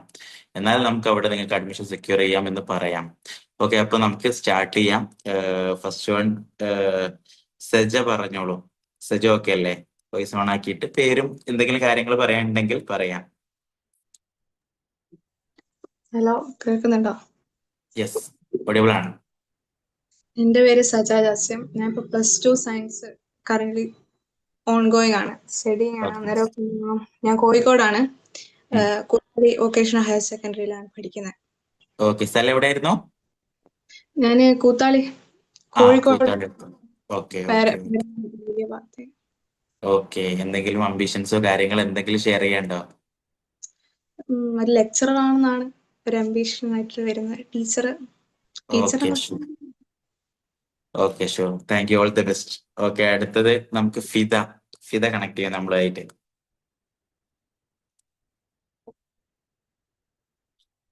ഫിദ ഓഡിബിൾ അല്ലേ? അതെ അതെ.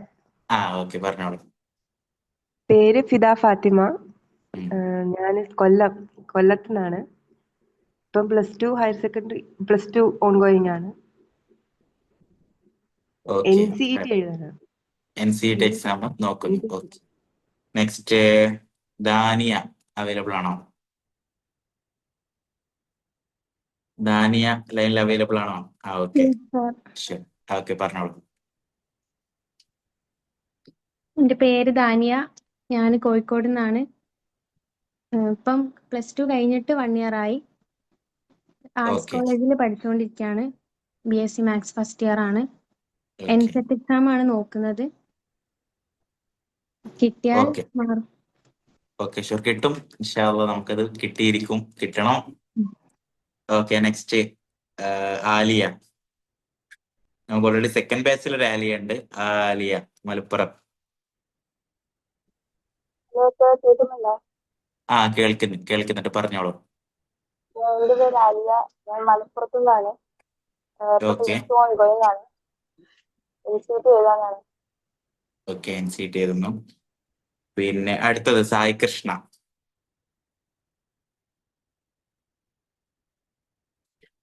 സായി കൃഷ്ണ ലൈനിലുണ്ടോ? ഓഡിബിൾ ആണോ?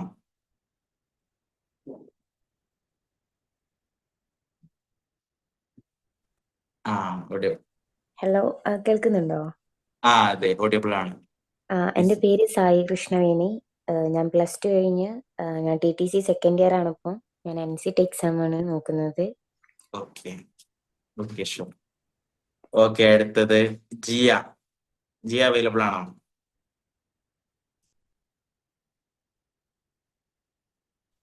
Yes sir. ഓക്കെ എൻ്റെ പേര് ജിയ എൽസ റൂബിൻ. ഞാനിപ്പോൾ കറൻ്റ്ലി +2 പഠിക്കുകയാണ്. ഞാൻ കോട്ടയത്ത് നിന്നാണ്, കോട്ടയം. ആൻഡ് ഞാൻ സൈക്കോളജി നോക്കുന്നു.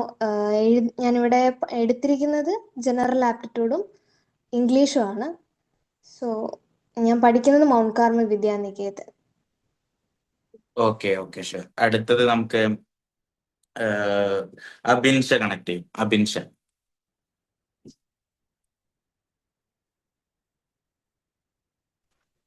ഹലോ സാർ, ഞാൻ അബിൻഷ.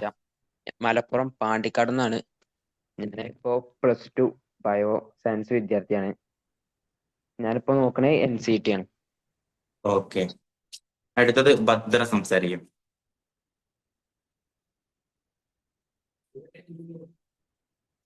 ഭദ്ര ഓഡിയബിൾ ആണോ? ഓക്കെ. Yes sir. ഞാൻ ഭദ്ര രാജേഷ്. ഞാൻ ആലപ്പുഴയിലെ Kayamkulam government boys higher secondary സ്കൂളിൽ +2 ഹ്യൂമാനിറ്റീസ് വിദ്യാർത്ഥിനിയാണ്. ഞാൻ CETക്ക് ക്ലാസ് ആണ് ചൂസ് ചെയ്തിരിക്കുന്നത്. ഓക്കെ, അടുത്തത് കാർത്തിക് അവൈലബിൾ ആണോ?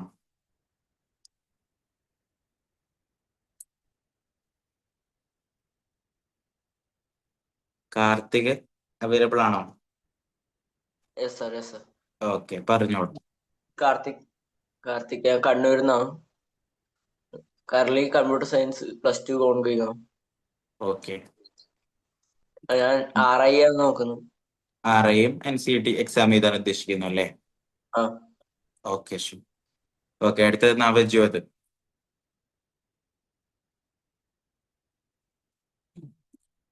നവജ്യോത് ഓഡിബിൾ ആണോ? സർ, ഓക്കെ ഓക്കെ, പറഞ്ഞോളൂ. നവജ്യോത് PS ആണ് പേര്. ഇപ്പം കോഴിക്കോട് നിന്നാണ്. ഓക്കെ ഇപ്പം സെൻട്രൽ യൂണിവേഴ്സിറ്റി അങ്ങനെ അവിടെ എക്സ്പോഷർ അങ്ങനെയൊക്കെ ഉണ്ടാവുന്നൊക്കെ പറഞ്ഞുകൊണ്ടാണ് ഇങ്ങനെ നോക്കുന്നത്. ഓക്കെ, ഹ്യൂമാനിറ്റീസ് ആണ്. ഷായ് സാറെ ടോക്ക് ഇൻസൈറ്റ്ഫുൾ ആയോ?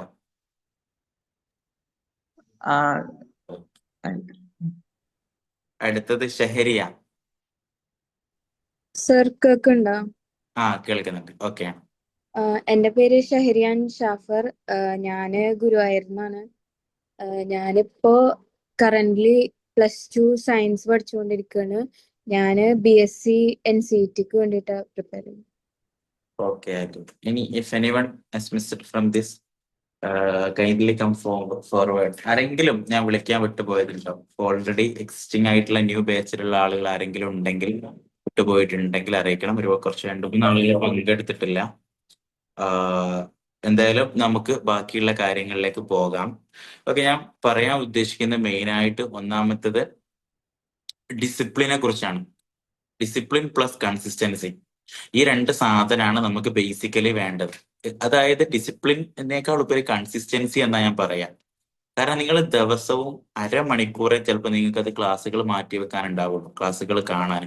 അത് കറക്റ്റ് ക്ലാസ്സുകൾ കാണുക, അതിനുശേഷം അതിന്റെ മോക്ക് ടെസ്റ്റുകൾ അന്ന് ചെയ്യാനുണ്ടെങ്കിൽ, if the chapter is over you have to do a mock test. അതായത് ഫൗണ്ടേഷൻ ടെസ്റ്റ് നിങ്ങൾ ചെയ്യാനുണ്ടാവും, അത് കറക്റ്റ് ചെയ്യാം. നമ്മൾ അതിന്റെ അനാലിസിസ് ഇവിടെ എടുക്കും. നമ്മളെ ലൈവ് പ്രോഗ്രഷൻ ടെസ്റ്റിൽ നിങ്ങൾ എത്ര വട്ടം ചെയ്തു, നിങ്ങൾ എത്ര മാർക്ക് വരെ സ്കോർ ചെയ്തുള്ളത്. ഞാനിപ്പോൾ അതിന്റെ മോഡലുകൾ ആപ്പ് ഇവിടെ ഷെയർ ചെയ്തിട്ട് കാണിച്ചു തരും, എത്ര വട്ടം ചെയ്യാം, എങ്ങനെ ചെയ്യാം എന്നൊക്കെ. Once you have wrong then next time you have to try. അടുത്ത സമയത്ത് നിങ്ങൾ ട്രൈ ചെയ്ത് എന്ത് ചെയ്യണം, അത് ഏറ്റവും ശരിയാവുന്ന രീതി വരെ നിങ്ങൾ പോവുക എന്നുള്ളതാണ്. അപ്പൊ നമ്മൾ ഇപ്പൊ ഉദ്ദേശിക്കുന്നത്, നമ്മളിപ്പം ഓൾറെഡി നമ്മുടെ ഫാക്കൽറ്റികളുടെ പ്രീ റെക്കോർഡ് ആയിട്ടുള്ള ക്ലാസ്സുകൾ ഉണ്ടാവും. നമ്മൾ by the end of maybe March or February we will cover all the syllabus and we will start the revision. That time we will conduct the live sessions with the faculties. ആ സമയത്താണ് നമ്മൾ faculty ആയിട്ടുള്ള live session conduct ചെയ്യാം. അതിന്റെ മുമ്പായിട്ട് ഈ 3 ടെസ്റ്റുകളും നിങ്ങൾ എന്തായിരിക്കണം, പതിയെ ചെയ്തിട്ട് നമ്മൾ ഈ ഒരു ഗ്രാജുവലി സർക്കിളിലേക്ക് മാറണം. ഈ പ്രോസസ്സിലേക്ക് നമ്മളൊരു ടോപ്പ് 75+ ആ ഒരു സ്കോർ ചെയ്യുന്ന ഒരു ഏരിയയിലേക്ക് നമ്മൾ മാറിയാലാണ് നമ്മൾക്ക് എന്ത് ചെയ്യാം, ആ ഒരു രീതിയിലേക്കുള്ള first category of the people in the rank list നമുക്ക് എത്താൻ പറ്റുള്ളൂ. ആ ഇതിലെത്തണം നമ്മൾ. കാരണം എത്താൻ വേണ്ടിയിട്ടുള്ള ടെസ്റ്റുകളാണ് നമ്മൾ പ്രിപ്പയർ ചെയ്തിരിക്കുന്നത്. അപ്പൊ കൂടുതൽ ക്ലാസ്സുകൾ കാണുക എന്നുള്ളതല്ലേ. ഞാൻ നിങ്ങൾ പറയാറുണ്ട് കുട്ടികളോട് ഓൾറെഡി ഫസ്റ്റ് ബേസിൽ ക്ലാസ്സുകൾ കണ്ടിട്ടില്ലെങ്കിൽ പോലും മോക്ക് ടെസ്റ്റുകളും സർപ്രൈസ് ടെസ്റ്റുകളും നിർബന്ധമായിട്ടും അറ്റൻഡ് ചെയ്യണം എന്നുള്ളത്. ഓക്കെ, ഡെയിലി ഷെയർ ചെയ്യുന്ന GKയുടെ ഒരു ചെറിയ നോട്ട് ഉണ്ടാവും, അത് വായിക്കണം. ഡെയിലി കാണാൻ പറഞ്ഞ ക്ലാസ്സുകൾ അന്ന് കണ്ടു തീർക്കുക. ചിലപ്പോൾ 15 മിനിറ്റിന്റെ ക്ലാസ്സുകളായിരിക്കും, അത് കറക്റ്റ് കാണുക എന്നുള്ളതാണ്. ഈ കാര്യം ഫസ്റ്റ്ലി ആൻഡ് ഫോർമോസ്റ്റ്ലി ഇത് നിങ്ങൾ ബേസിക്കലി മനസ്സിൽ കാണുക. Discipline plus consistency. ഒരു ദിവസം നിങ്ങൾ മിസ്സായ 2-ാം ദിവസം കാണാനുണ്ടാവും. 2-ാം ദിവസം നമ്മൾ കാണുമ്പോൾ എന്ത് ചെയ്യണം, അത് ഒരു പക്ഷെ തലേന്നിട്ട് കണക്റ്റഡ് ആയിട്ടുള്ളതായിരിക്കും. അപ്പൊ നമുക്ക് ആ ഒരു സാധനം നമ്മൾ കണക്ട് ചെയ്ത് പഠിക്കുമ്പോൾ നമുക്ക് കറക്റ്റ് കിട്ടും. ഇനി ഞാൻ ഫസ്റ്റ് ഓഫ് ഓൾ ഞാൻ ഇത് പറയുകയാണ്, ഇത് നിങ്ങളുടെ +2 ഇപ്പൊ നിലവിൽ ഓൾമോസ്റ്റ് സ്റ്റുഡൻസ് +2 പഠിച്ചുകൊണ്ടിരിക്കുകയെന്ന് പറഞ്ഞു.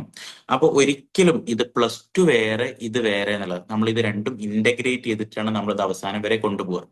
നിങ്ങൾ ക്ലാസ്സിൽ ഫിസിക്സിന്റെ സാറ് ക്ലാസ്സിൽ ഇരിക്കുമ്പോൾ ആ സാറ് ക്ലാസ് എടുക്കുമ്പോൾ നിങ്ങൾക്ക് ഇത് ഓർമ്മ വരണം. ഇത് CUET എക്സാമിൽ ചോദിക്കുന്ന സാധനമാണ്. ആ കറക്റ്റ്, അതാണ് ഇന്റഗ്രേഷൻ എന്ന് പറഞ്ഞത്. അവിടെ സാറ് ബൈ ദ ഡിസ്ക്രിപ്ഷൻ ആണ് നിങ്ങളോട് പറയുന്നെങ്കിൽ by the multiple choice question you have to answer in your mind what will be the choices and options.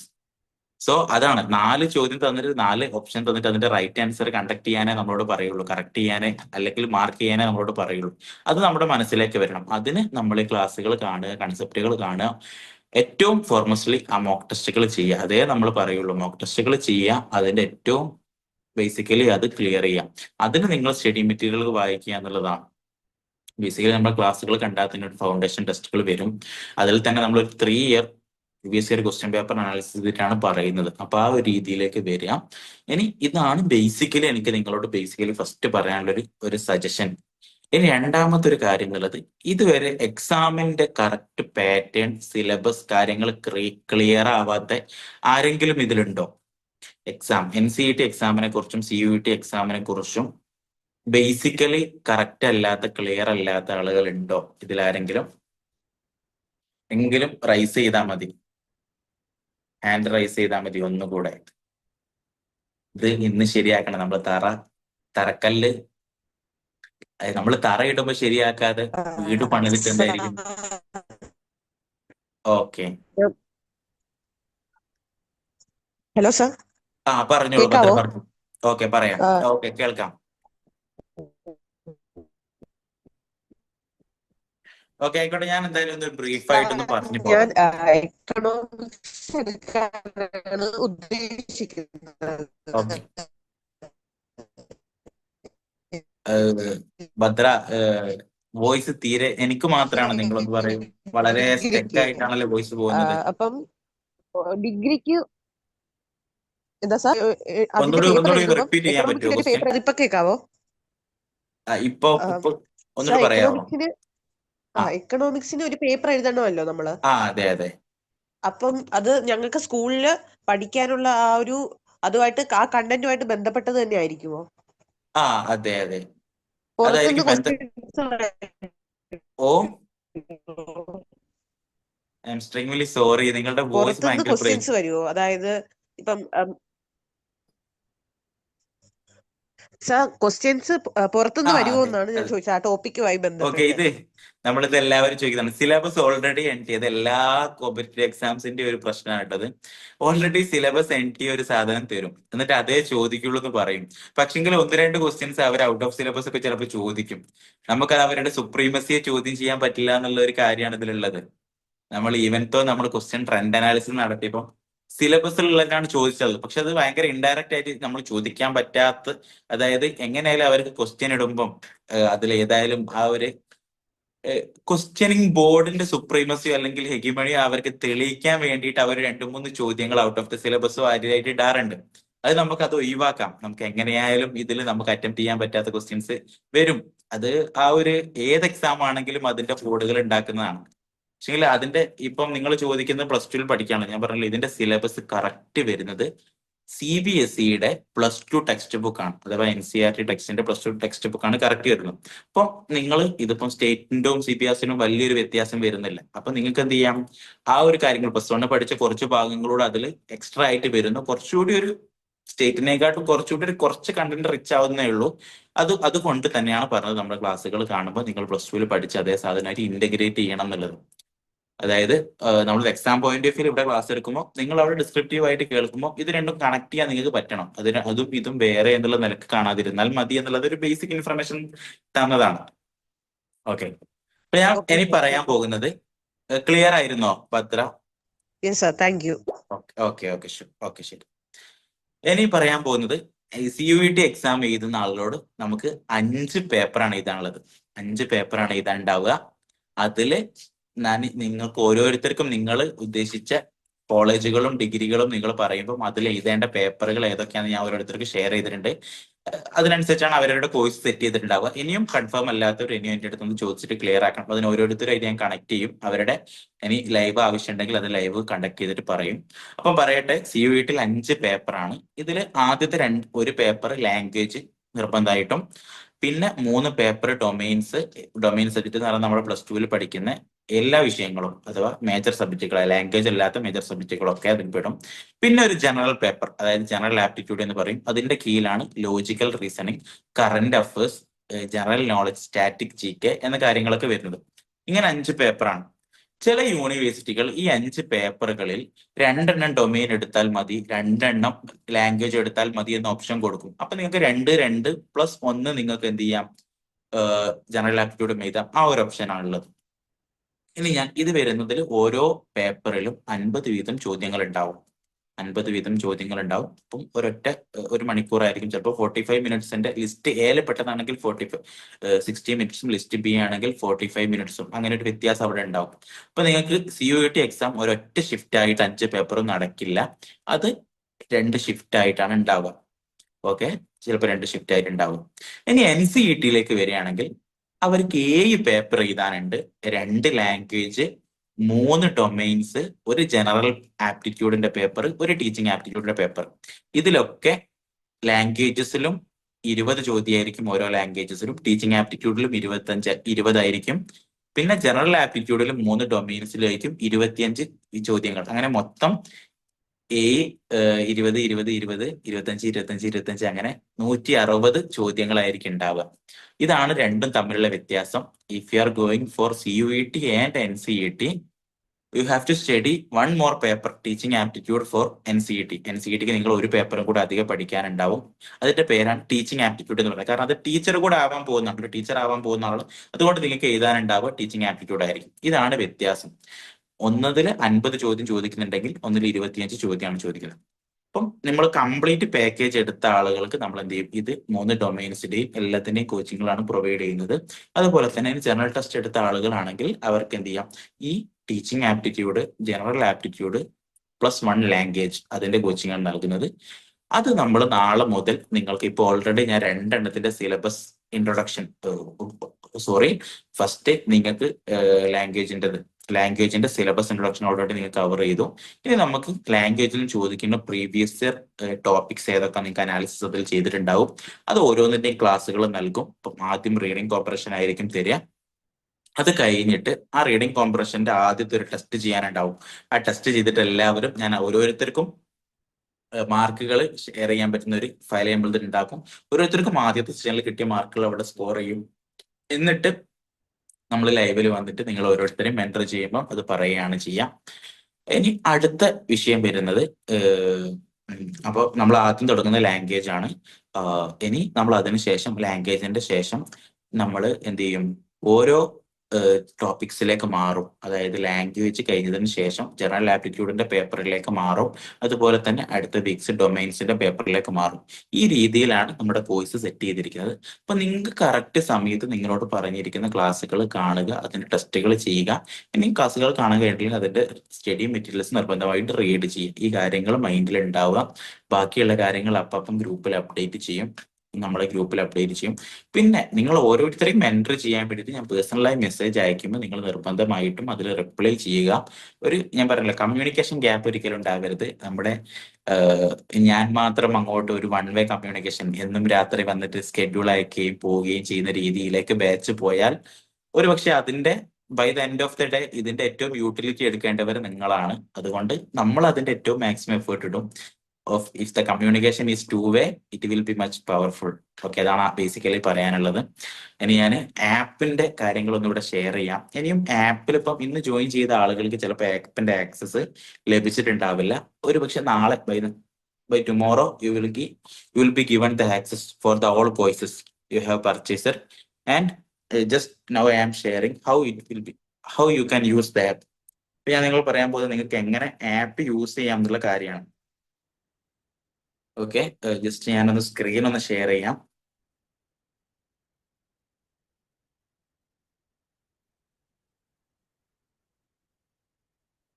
Recording in progress. Okay.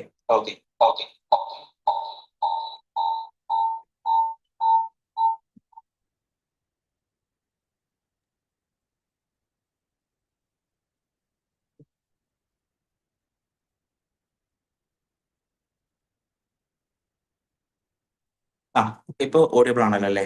ഞാൻ ഇവിടെ എന്ത് ചെയ്യാം, നിങ്ങൾക്ക് സ്ക്രീൻ ഷെയർ ചെയ്യുന്നത് കാണാം. ഓക്കെ,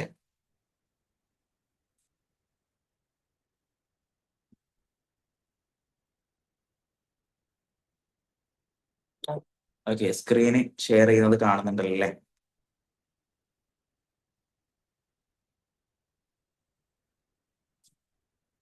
ജൂബിൾസ് ലേണിംഗിന്റെ ആപ്ലിക്കേഷൻ ആണ് ഞാൻ എടുക്കുന്നത്. നിങ്ങൾക്ക് അതിന്റെ ഒരു ഇന്റർഫേസ് കാണാം. ഇപ്പം ക്ലിയർ ആണല്ലോ എല്ലാവർക്കും? ആ സ്ക്രീന് കാണാൻ പറ്റുന്നുണ്ടോ?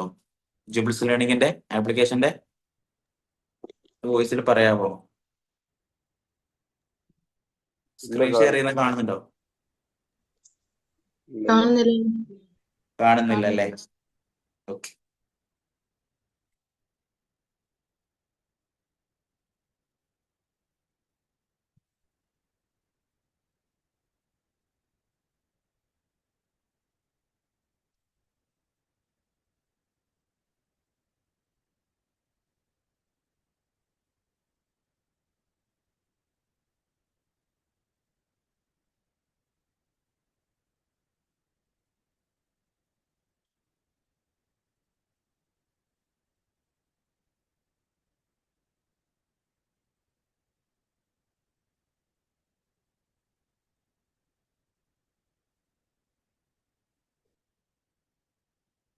ഇപ്പൊ ക്ലിയർ ആണല്ലോ അല്ലേ?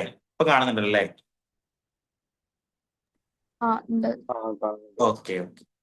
നമുക്ക് ആദ്യം എല്ലാവർക്കും നമുക്ക് എടുക്കാനുണ്ടാവുക കോഴ്സ് എന്ന് പറഞ്ഞാല് NCET CUT ജനറൽ ടെസ്റ്റ് എന്ന് പറയുന്ന കോഴ്സ് ആണ്. ഇതിലാണ് നിങ്ങളോട് ഞാൻ പറഞ്ഞ പോലെ CUET-യുടെയും NCET-യുടെയും ജനറൽ പേപ്പറുകൾ അഥവാ ലാംഗ്വേജിന്റെ പേപ്പറുകൾ, ലാംഗ്വേജിൽ നമ്മൾ പ്രൊവൈഡ് ചെയ്യുന്ന ഫസ്റ്റത്തെ ലാംഗ്വേജ് സബ്ജക്റ്റ് ആയിട്ടുള്ള ഇംഗ്ലീഷ്, അതിന്റെ ക്ലാസ്സുകൾ കംപ്ലീറ്റ്ലി ഈ CUET general paper test and language എന്ന് പറയുന്ന കോഴ്സിലാണ് ഉണ്ടാവുക. അപ്പൊ നാളെ ഞാൻ നിങ്ങളോട് നേരത്തെ കണക്ട് ചെയ്ത പ്രകാരം നേരത്തെ ജോയിൻ ചെയ്ത കുട്ടികളൊക്കെ ഇംഗ്ലീഷിൽ കയറിയിട്ട് ആദ്യം അതിന്റെ സിലബസ് ഇൻട്രൊഡക്ഷൻ കാണാൻ ഞാൻ ഓൾറെഡി പറഞ്ഞിട്ടുണ്ട്. ഓക്കെ, നമ്മുടെ ഇംഗ്ലീഷിന്റെ ഫാക്കൽറ്റി വരുന്നത് സാന്ദ്ര മാം ആണ്. സാന്ദ്ര മാമിനെ കുറിച്ച് പറയുമ്പം ജാമിയ മില്ലിയിൽ PG കഴിഞ്ഞിട്ട് ഇപ്പൊ അവിടെ PhDക്ക് വേണ്ടിയിട്ട് അഡ്മിഷൻ നോക്കിക്കൊണ്ടിരിക്കുകയാണ്. അദ്ദേഹം JRF അഥവാ നെറ്റ് ഒക്കെ ക്വാളിഫൈ ചെയ്തിട്ട് ജൂനിയർ റിസർച്ച് ഫെലോഷിപ്പ് നേടിയ വ്യക്തിയാണ്. ഗേറ്റും ക്വാളിഫൈ ആയിട്ടുള്ള അത്രയും പവർഫുൾ ആയിട്ടുള്ള ആളാണ്. അപ്പൊ നിങ്ങൾക്ക് എന്ത് സംശയം ഉണ്ടെങ്കിലും ചോദിക്കാം. അപ്പൊ അതിന്റെ സിലബസ് ഇൻട്രൊഡക്ഷൻ അവിടെ ഉണ്ട്. ഇനി അടുത്ത സപ്പോസ് ഉദാഹരണം പറയുകയാണ്, നാളെ ഞാൻ നിങ്ങൾക്ക് സ്കെഡ്യൂൾ ഷെയർ ചെയ്യും. നാളെ നിങ്ങൾക്ക് ഫസ്റ്റ് ലാംഗ്വേജിന്റെ ഫസ്റ്റ് ക്ലാസ് ആയിരിക്കും. അത് റീഡിംഗ് കോംപ്രഹൻഷന്റെ ക്ലാസ് ആയിരിക്കും. നിങ്ങൾക്ക് നാളെ മുതൽ നിങ്ങൾക്ക് പ്രൊവൈഡ് ചെയ്യാം. ഫസ്റ്റ് ഡേ നിങ്ങൾക്ക് കാണാനുണ്ടാവുക ഫസ്റ്റ് ക്ലാസ് ആയിരിക്കും റീഡിംഗ് കോംപ്രഹൻഷന്റെ. ഓക്കെ, അതിന്റെ സ്കെഡ്യൂൾ നിങ്ങൾക്ക് ഷെയർ ചെയ്യും. അപ്പൊ നാളെ നിങ്ങൾക്ക് കാണാനുണ്ടാവുക റീഡിംഗ് കോംപ്രഹൻഷന്റെ ഫസ്റ്റ് ക്ലാസ് ആയിട്ടുള്ള സാന്ദ്ര മാമിന്റെ ഫസ്റ്റ് ക്ലാസ് ആണ്. അപ്പൊ അത് നിങ്ങൾക്ക് എന്ത് ചെയ്യാം, നിങ്ങൾക്ക് എടുത്തിട്ട് ടാബ് ഉണ്ടെങ്കിൽ ടാബ് യൂസ് ചെയ്ത് ക്ലാസ് കാണുന്നതായിരിക്കും ഏറ്റവും പെർഫെക്റ്റ്. ഫോൺ യൂസ് ചെയ്യാം. എന്നിട്ട് എന്ത് ചെയ്യാം, അതിന്റെ കറക്റ്റ് മാം കംപ്ലീറ്റ് ക്ലാസ്സുകൾ പറഞ്ഞിട്ടുണ്ടാവും. ഓക്കെ, അതിനുശേഷം നിങ്ങൾക്ക് മാം 3 ക്ലാസ്സുകൾ കണ്ടാൽ ലാസ്റ്റ് ക്ലാസ്സുകൾ അസൈൻമെന്റ് തന്നിട്ടുണ്ടാവും. അതുപോലെ തന്നെ അതിൽ ചെയ്യാനുള്ള വർക്കുകൾ തന്നിട്ടുണ്ടാവും. സ്റ്റഡി മെറ്റീരിയൽ വരിക, നിങ്ങൾക്ക് എന്ത് ചെയ്യാം, റീഡിംഗ് കോംപ്രഹൻഷന്റെ എടുത്ത് നോക്കിയാൽ അതിൽ കാണാം. നിങ്ങൾക്ക് എന്ത് ചെയ്യാം, അതിന്റെ റീഡിംഗ് അതിന്റെ സ്റ്റഡി മെറ്റീരിയൽ ഇവിടെ അവൈലബിൾ ആവും. അപ്പൊ നിങ്ങൾ ആരും ചോദിച്ചു സ്റ്റഡി മെറ്റീരിയൽ ഉണ്ടാവും. അപ്പൊ നിങ്ങൾക്ക് ഇവിടെ ഡൗൺലോഡ്സിന്റെ ഒരു ഓപ്ഷൻ സൈഡിൽ കണ്ടോ, വലത്തെ ഭാഗത്ത് മുകളിൽ, അവിടുന്ന് നിങ്ങൾക്ക് ഡൗൺലോഡ് ചെയ്യാൻ പറ്റും. ഓക്കെ, ഇത് സ്ക്രീന് ഇത് ലോഡ് ആവായിട്ടാണ്, ഉള്ള നെറ്റിന്റെ ഇഷ്യൂ ഉള്ളത് കൊണ്ട്. ഓക്കെ ഓക്കെ, ഇതിൽ വരും. ഇനി അതിനുശേഷം ഇതിലിവിടെ PYQs കൊടുത്തിട്ടുണ്ട്. നിങ്ങൾക്ക് റീഡിംഗ് കോംപ്രഹൻഷനിൽ കഴിഞ്ഞ ഇയറിൽ കൊടുത്ത PYQs ഇവിടെ അവൈലബിൾ ആണ്. ഇനി ഈ PYQs തന്നെ നമ്മൾ ടെസ്റ്റ് ആയിട്ട് നിങ്ങൾക്ക് ചോദിക്കും. ഓക്കെ, ഇനി നിങ്ങൾ ക്ലാസ് കഴിഞ്ഞ് കണ്ടു വന്നാൽ നേരെ അടുത്ത് എന്താ ചെയ്യേണ്ടതെന്ന് വെച്ചാൽ നേരെ ഹോം പേജിൽ വരിക. ഓഡിയബിൾ അല്ലേ, കേൾക്കുന്നുണ്ടല്ലോ അല്ലേ? ഓക്കെ ഓക്കെ, നേരെ ടെസ്റ്റിലേക്ക് വരിക. ടെസ്റ്റിൽ വന്നിട്ട് ഫസ്റ്റ് കോഴ്സ് സെലക്ട് മിസ്സായി പോയി. എങ്ങനെ PYQ എടുക്കുന്നത് എങ്ങനെയാണ്? എനിക്കൊന്ന് മിസ്സായി പോയി, നെറ്റ് ഇഷ്യൂ ഉണ്ട്. ആരായിരുന്നു? റിഷാദ്. ഓക്കെ, CUT എവിടെ? നിങ്ങളൊന്നിട്ട് പറയാമോ? സാർ ഇത് കുറച്ച് മുമ്പ് കാണിച്ച കാര്യങ്ങളൊന്നും പറയോ? മിസ്സായി പോയി, നെറ്റ് ഇഷ്യൂ ഉണ്ട്. ഓക്കെ, ആയിക്കോട്ടെ. ഇപ്പൊ നമുക്ക് വരികയാണെങ്കിൽ നമുക്ക് കോഴ്സിൽ പർച്ചേസ് ചെയ്ത ആളുകൾക്ക് ഈ ഒരു കോഴ്സ് എല്ലാവർക്കും ആക്സസ് ആക്കി തന്നിട്ടുണ്ടാവും. NCET CUT general test and language എന്ന് പറയുന്ന കോഴ്സ് എല്ലാവർക്കും ഇനേബിൾ ആക്കി തന്നിട്ടുണ്ടാവും. അതിൽ വന്നാൽ ഇംഗ്ലീഷിൽ ക്ലാസ് എടുക്കാം. ഫസ്റ്റ് തന്നെ നമുക്ക് നാളെ ഇപ്പൊ നിങ്ങൾക്ക് സ്കെഡ്യൂൾ ഇംഗ്ലീഷ് ആണ് തരുന്നതെങ്കിൽ ഇത് ലാംഗ്വേജ് പേപ്പർ ആണ് ഇംഗ്ലീഷ് വരുന്നത്. അപ്പൊ അതിലെടുത്താൽ ആദ്യത്തെ ക്ലാസ്സുകൾ നിങ്ങൾക്ക് ഇവിടെ എടുത്തിട്ട് കാണാം. സിലബസ് ഇൻട്രൊഡക്ഷൻ ആദ്യം കൊടുത്തിട്ടുണ്ടാവും. ഇത് നിങ്ങൾ ഒറ്റയടിക്ക് കണ്ടു തീർക്കാനല്ല, ഇത് സ്കെഡ്യൂൾ ആയിട്ട് നിങ്ങൾക്ക് ഓരോ ദിവസം ഓരോ ക്ലാസ്സുകൾ നിങ്ങൾക്ക് കറക്റ്റ് പറഞ്ഞു തരുന്ന ഏതാണ് കാണേണ്ടതെന്ന്. ഓൾറെഡി നമ്മൾ ബാച്ച് റണ്ണിങ് ആയതുകൊണ്ട് അവർക്ക് ഓൾറെഡി ക്ലാസ്സുകൾ കൊടുത്തത് കൊണ്ടാണ് ഇവിടെ ഇത്രയും ക്ലാസ്സുകൾ ഉള്ളത്. ഓക്കെ, അപ്പൊ റീഡിംഗ് കോംപ്രഹൻഷന്റെ നാളെ ക്ലാസ്സുകൾ കണ്ടാൽ ഫസ്റ്റ് വരിക, ഇന്ന് നാളെ കാണേണ്ടത് ഈ 30 മിനിറ്റിന്റെ ക്ലാസ് ആണെങ്കിൽ ആ ക്ലാസ്സുകൾ നിങ്ങൾ കാണുക. ഓക്കെ, അതിനുശേഷം നിങ്ങൾ എന്ത് ചെയ്യുക, അതിന്റെ സ്റ്റഡി മെറ്റീരിയൽ ഇവിടെ അവൈലബിൾ ആണ്, നിങ്ങൾക്ക് അത് വായിക്കാം. അതിനുശേഷം നിങ്ങൾ നേരെ ചെയ്യേണ്ടത് നേരെ ഹോം പേജിലേക്ക് വരിക, ടെസ്റ്റ് എന്ന ഭാഗത്ത് പോവുക, മുകളിലേക്ക് വരിക. മുകളിൽ വലത് ഭാഗത്ത് നോട്ടിഫിക്കേഷൻ കോഴ്സ് സെലക്ട് ചെയ്യാനുള്ള ഓപ്ഷൻ ഉണ്ടാവും. അവിടെ കോഴ്സ് സെലക്ട് ചെയ്യുക. NCET CUT general test and language select ചെയ്യാം. ഇതിൽ ഒരുപാട് കോഴ്സുകൾ ഉള്ളത് കൊണ്ടാണ്. എന്നിട്ട് ഇവിടെ സബ്ജക്ട് സെലക്ട് ചെയ്യുക ഇംഗ്ലീഷ്. അപ്പൊ ഇംഗ്ലീഷിൽ നിങ്ങൾക്ക് റീഡിംഗ് കോംപ്രഹൻഷൻ എന്ന് പറയുന്നതിന്റെ ഫൗണ്ടേഷൻ ടെസ്റ്റ് ഉണ്ടാവും ഓൾറെഡി ഇവിടെ. അപ്പൊ അത് സ്റ്റാർട്ട് ചെയ്യാം. എന്നിട്ട് എന്ത് ചെയ്യുക, ടെസ്റ്റ് നിങ്ങൾ അറ്റംപ്റ്റ് ചെയ്യുക. അപ്പൊ 5 കൊടുത്തത് ഞാൻ ജസ്റ്റ് ഇവിടെ സബ്മിറ്റ് ചെയ്യുന്നു. എന്നിട്ട് നിങ്ങൾക്ക് റൈറ്റ് ആൻസർ ചെക്ക് ചെയ്യാം, എത്ര മാർക്ക് ഉണ്ട് കാര്യങ്ങൾ. ഈ മാർക്ക് നിങ്ങളുടെ ഓരോരുത്തരും ഇവിടെ സ്റ്റോർ ചെയ്യപ്പെടും. ഞാനത് അപ്ഡേറ്റ് ചെയ്യും. ഇനി ശരിയാവുന്ന വരെ എന്ത് ചെയ്യുക, നിങ്ങൾ ചെയ്തുകൊണ്ടിരിക്കുക എന്നുള്ളതാണ്. ഓക്കെ, ആ കാര്യങ്ങളാണ് ബേസിക്കലി പറയാനുള്ളത്. അപ്പൊ ഇതാണ് ഒരു ഓർഡർ ചെയ്യേണ്ടത്. പിന്നെ ടോപ്പിക് വൈസ് ടെസ്റ്റ് ഇവിടെ അവൈലബിൾ ആക്കുമ്പോൾ രണ്ടാമത്തെ റിവിഷനിൽ ചിലപ്പം വരും. അപ്പൊ അവൈലബിൾ ആക്കുമ്പോൾ നിങ്ങൾ അത് അവിടെ ചെയ്യുക. മെഗാ ടെസ്റ്റുകൾ ഇപ്പം ജനറൽ ആപ്റ്റിറ്റ്യൂഡിൻ്റെ മൊത്തം 2 മാസത്താണ് ഇവിടെ ചെയ്തു വെച്ചിരിക്കുന്നത്. ഓരോ മാസവും ഓരോ ടെസ്റ്റ് ഉണ്ടാവും. അപ്പൊ ഓൾറെഡി 2 months കഴിഞ്ഞത് ഇവിടെ ഓൾറെഡി ഉണ്ട്. അപ്പൊ ഓരോന്നും അവൈലബിൾ ആക്കുമ്പോൾ നിങ്ങൾ കറക്റ്റ് അപ്ഡേറ്റ് ചെയ്യും. അപ്പൊ ഇനി ഞാൻ പറയുകയാണെങ്കിൽ ഇനി നേരെ ആദ്യത്തെ ഭാഗത്തേക്ക് തന്നെ വരിക.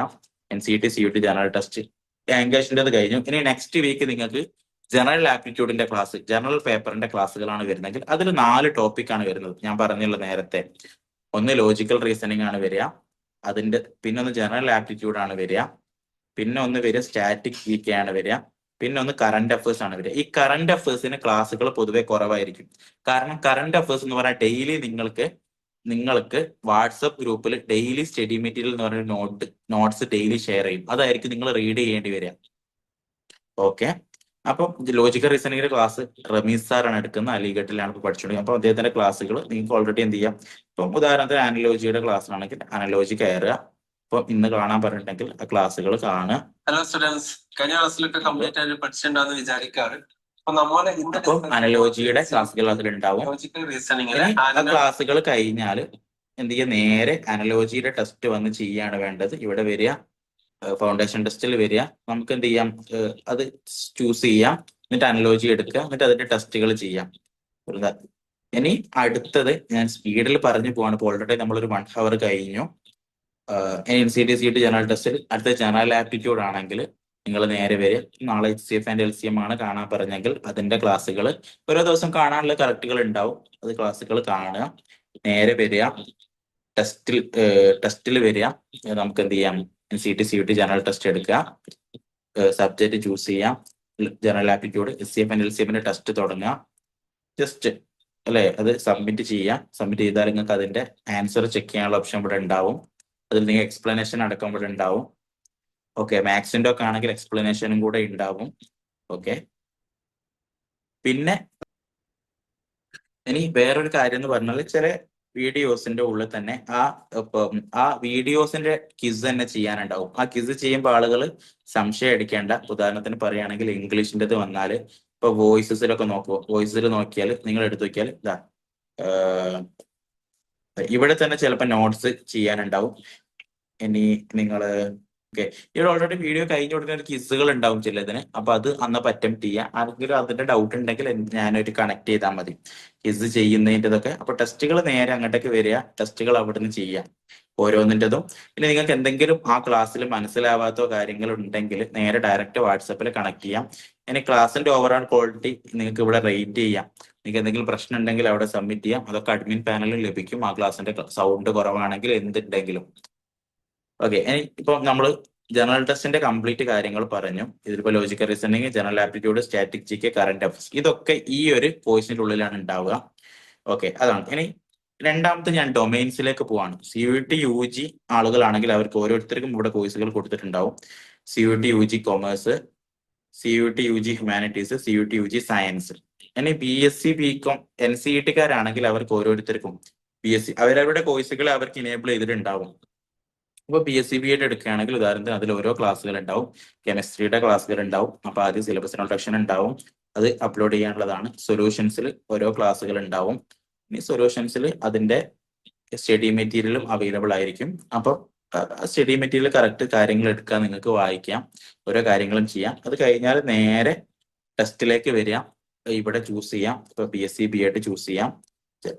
എന്നിട്ട് എന്ത് ചെയ്യാം, കെമിസ്ട്രി അല്ലെ ഫിസിക്സ്. കെമിസ്ട്രി ആണെങ്കിൽ ഇവിടെ ടോപ്പിക് വൈസിൽ നോക്കിയാൽ ഫസ്റ്റ് സൊല്യൂഷൻസിന്റെ ടെസ്റ്റുകൾ കാണാം. അപ്പൊ നിങ്ങൾക്ക് അതിന്റെ ടെസ്റ്റുകൾ ചെയ്ത് തുടങ്ങാം.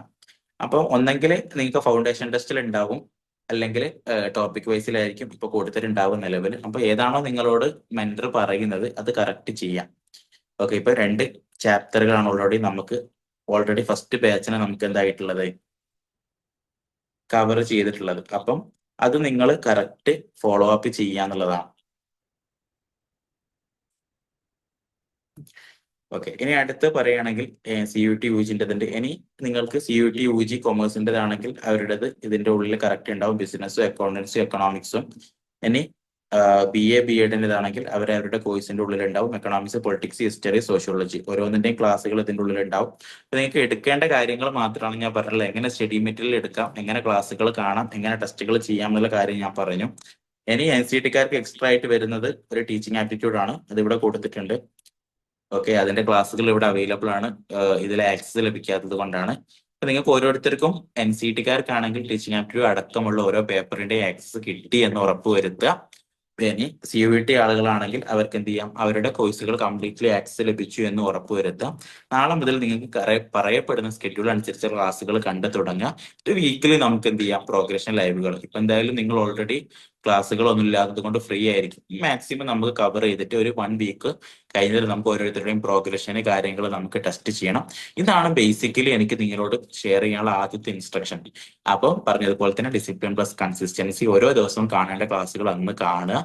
എന്നിട്ട് നമുക്ക് ഇത് ഓരോ ദിവസവും ഡിസിപ്ലിനായിട്ട് മുന്നോട്ട് കൊണ്ടുപോവുക എന്നുള്ളതാണ്. പിന്നെ നിങ്ങളുടെ പ്രൊഫൈൽ എടുത്ത് നോക്കിയാൽ ഇവിടെ ഇപ്പൊ എൻ്റെ ഇതിൽ ഇവിടെ ഞാൻ ഓരോ ക്ലാസ്സിൽ എത്ര കണ്ടു എന്ന് എനിക്ക് ഇവിടെ കിട്ടും. NCET CUT ഫ്രീ കോഴ്സ് ഞാൻ ഓൾറെഡി 43% അക്വയർ ചെയ്തു. അപ്പൊ നിങ്ങൾ ഓരോരുത്തരും നിങ്ങൾ ഈ കോഴ്സിൽ പറയാൻ പറ്റുന്ന ക്ലാസ്സുകൾ എത്ര കണ്ടു എന്നുള്ളത് ഇവിടെ അഡ്മിൻ പാനലിൽ ലഭിക്കും. അതുപോലെ തന്നെ ഇനി ഫസ്റ്റിലേക്ക് വരികയാണെങ്കിൽ ഇവിടെ നമുക്ക് ഓരോ ടെസ്റ്റുകളിലും ആരാണ് മുന്നിലുള്ളത് എന്നത് പോലും ഇവിടെ നമുക്ക് ലഭിക്കും. ഈ മന്തിൽ അവൈലബിൾ ആവായിട്ടാണ് ഇവിടെ. അതായത് നിങ്ങൾ ലീഡർ ബോർഡിൽ നിങ്ങൾ ഏറ്റവും കൂടുതൽ ടെസ്റ്റുകളിൽ ചെയ്യുന്ന ആളുകൾ ആരാണ് ഏറ്റവും കൂടുതൽ ഉള്ളത് എന്നും ഇവിടെ അവൈലബിൾ ആയിരിക്കും. ഓക്കെ, ഇതാണ് ബേസിക്കലി ആപ്ലിക്കേഷനെ കുറിച്ച് പറയാനുള്ളത്. ഇനി ആർക്കെങ്കിലും ആപ്പ് യൂസ് ചെയ്യുന്നതിനെ കുറിച്ചോ എന്തെങ്കിലും ഡൗട്ടോ കാര്യങ്ങളോ ഉണ്ടെങ്കിൽ ഇപ്പൊ ഒന്ന് ഷെയർ ചെയ്യുക. എന്നിട്ട് ബാക്കി കാര്യങ്ങൾ നമുക്ക് വാട്സപ്പ് ഗ്രൂപ്പിൽ ഷെയർ ചെയ്യാം, ബാക്കിയുള്ള മെന്ററിങ് കാര്യങ്ങളൊക്കെ. ഹലോ സാറേ, ഹലോ, പറഞ്ഞോളൂ. ഈ ലാംഗ്വേജ് എടുക്കുന്നവരെ 2 ലാംഗ്വേജ് എടുക്കാലോ? അന്നേരം അതെ. അത് രണ്ടും ഇംഗ്ലീഷ് ആയിട്ട് എടുക്കാൻ പറ്റുമോ? കമ്മ്യൂണിക്കേഷനും അത് ലിറ്ററേച്ചർ ആയിട്ട്? സെജ നേരത്തെ ചോദിച്ചതല്ലേ എന്നോട് ഡൗട്ടില്. ആ ഓക്കെ, ഞാൻ അതിൽ ക്ലാരിഫൈ വരുത്താൻ വേണ്ടിയിട്ട് ഞാൻ സെൻട്രൽ യൂണിവേഴ്സിറ്റിയിലുള്ള ഒരു സാറെ വിളിച്ചിട്ടുണ്ട്. പക്ഷെങ്കിൽ അവിടെയുള്ള സാറിനെ കണക്ട് ചെയ്ത് എനിക്ക് ഒരു ക്ലാരിറ്റി കിട്ടിയിട്ടില്ല. ഞാനത് കൺഫേം ചെയ്തിട്ട് പറയാം. അല്ലാതെ ഞാനിപ്പം ഉറപ്പ് പറഞ്ഞിട്ട്, അതായത് രണ്ടും, ഒന്ന് ഇംഗ്ലീഷ് ഫോർ കമ്മ്യൂണിക്കേഷൻ ആണ്, ഒന്ന് ഇംഗ്ലീഷ് ലിറ്ററേച്ചർ അല്ലേ നിങ്ങൾ ഉദ്ദേശിച്ചത്. അത് ആക്ച്വലി രണ്ട് സബ്ജക്റ്റ് ആയിട്ടാണ് കൊടുത്തിരിക്കുന്നത്. ഇപ്പൊ രണ്ടും നമുക്ക് ചൂസ് ചെയ്യാവുന്ന രണ്ട് കോഡല്ലേ? രണ്ട് പേപ്പറിന്റെ കോഡ് തന്നെയാണ്. പക്ഷെങ്കിൽ നമുക്ക് അങ്ങനത്തെ പ്രശ്നം വരും എന്നുള്ള ഉറപ്പിക്കാൻ വേണ്ടിയിട്ടാണ്. ബേസിക്കലി പറ്റുമെന്നുള്ള നിലയ്ക്ക് തന്നെയാണ് ഞാൻ ആൻസർ പറയാം. ഓക്കെ, അത് കൺഫേം ചെയ്തിട്ട് സജിയോട് പറയാട്ടോ. ഓക്കെ, ആയിക്കോട്ടെ. വേറെ ആർക്കെങ്കിലും അങ്ങനത്തെ ഡൗട്ട്സ് കാര്യങ്ങളുണ്ടോ, ആപ്പ് ബേസ്ഡ് ആയിട്ടോ എന്തെങ്കിലും ഉണ്ടെങ്കിൽ അറിയിക്കാം. ഓക്കെ, നമ്മളൊരു ഓൾമോസ്റ്റ് ഒരു 1 hour സെഷൻ ഇന്നത്തെ എൻഡ് ചെയ്യാണ്. നമ്മൾ കറക്റ്റ് സമയം പറഞ്ഞാൽ നമുക്ക് ആ സമയത്ത് തന്നെ തുടങ്ങുക, സമയത്ത് തന്നെ അവസാനിപ്പിക്കുക. ആ ഒരു നിലക്കാണ് നമ്മളെ, കാരണം ടൈമിംഗ് അത്രയും പ്രധാനമാണ്. ഇന്ന് I really appreciate all the students. കാരണം എല്ലാവരും 8 മണി എന്ന് പറഞ്ഞപ്പോൾ 8 മണിക്ക് വന്നു. സാറ് നിങ്ങൾക്കറിയാം, UPSC ഒക്കെ പഠിച്ചു വന്ന ഒരാളോട് 8 മണി എന്ന് പറഞ്ഞിട്ട് നമുക്ക് 8 മണിക്ക് തന്നെ തുടങ്ങാനായി. 2 മിനിറ്റ് അത്രയും വലിയൊരു തെറ്റാണെന്നാണ് ഞാൻ മനസ്സിലാക്കുക. ഡിസിപ്ലിൻ പ്ലസ് കൺസിസ്റ്റൻസി നമുക്ക് വളരെ പ്രധാനമാണ്. നമുക്ക് അതുപോലെ തന്നെ ടൈമിങ്ങും പങ്ക്ച്വാലിറ്റി, ക്ലാസ് കറക്റ്റ് കണ്ടു തീർക്കുക, കാര്യങ്ങൾ പറയുക. ഇത് നന്നായിട്ട് കീപ്പ് ചെയ്താൽ നമ്മൾ പേഴ്സണൽ ഡിസിപ്ലിൻ ഉണ്ടാക്കിയെടുത്താൽ ഇൻഷാല്ലാ of course by the grace of God everyone can achieve their dream institution എന്ന് മാത്രമേ ഞാൻ പറയുള്ളൂ. അപ്പം ഈ ഒരു സെഷൻ ഇവിടെ വൈൻഡപ്പ് ചെയ്യാൻ ഉദ്ദേശിക്കുകയാണ്.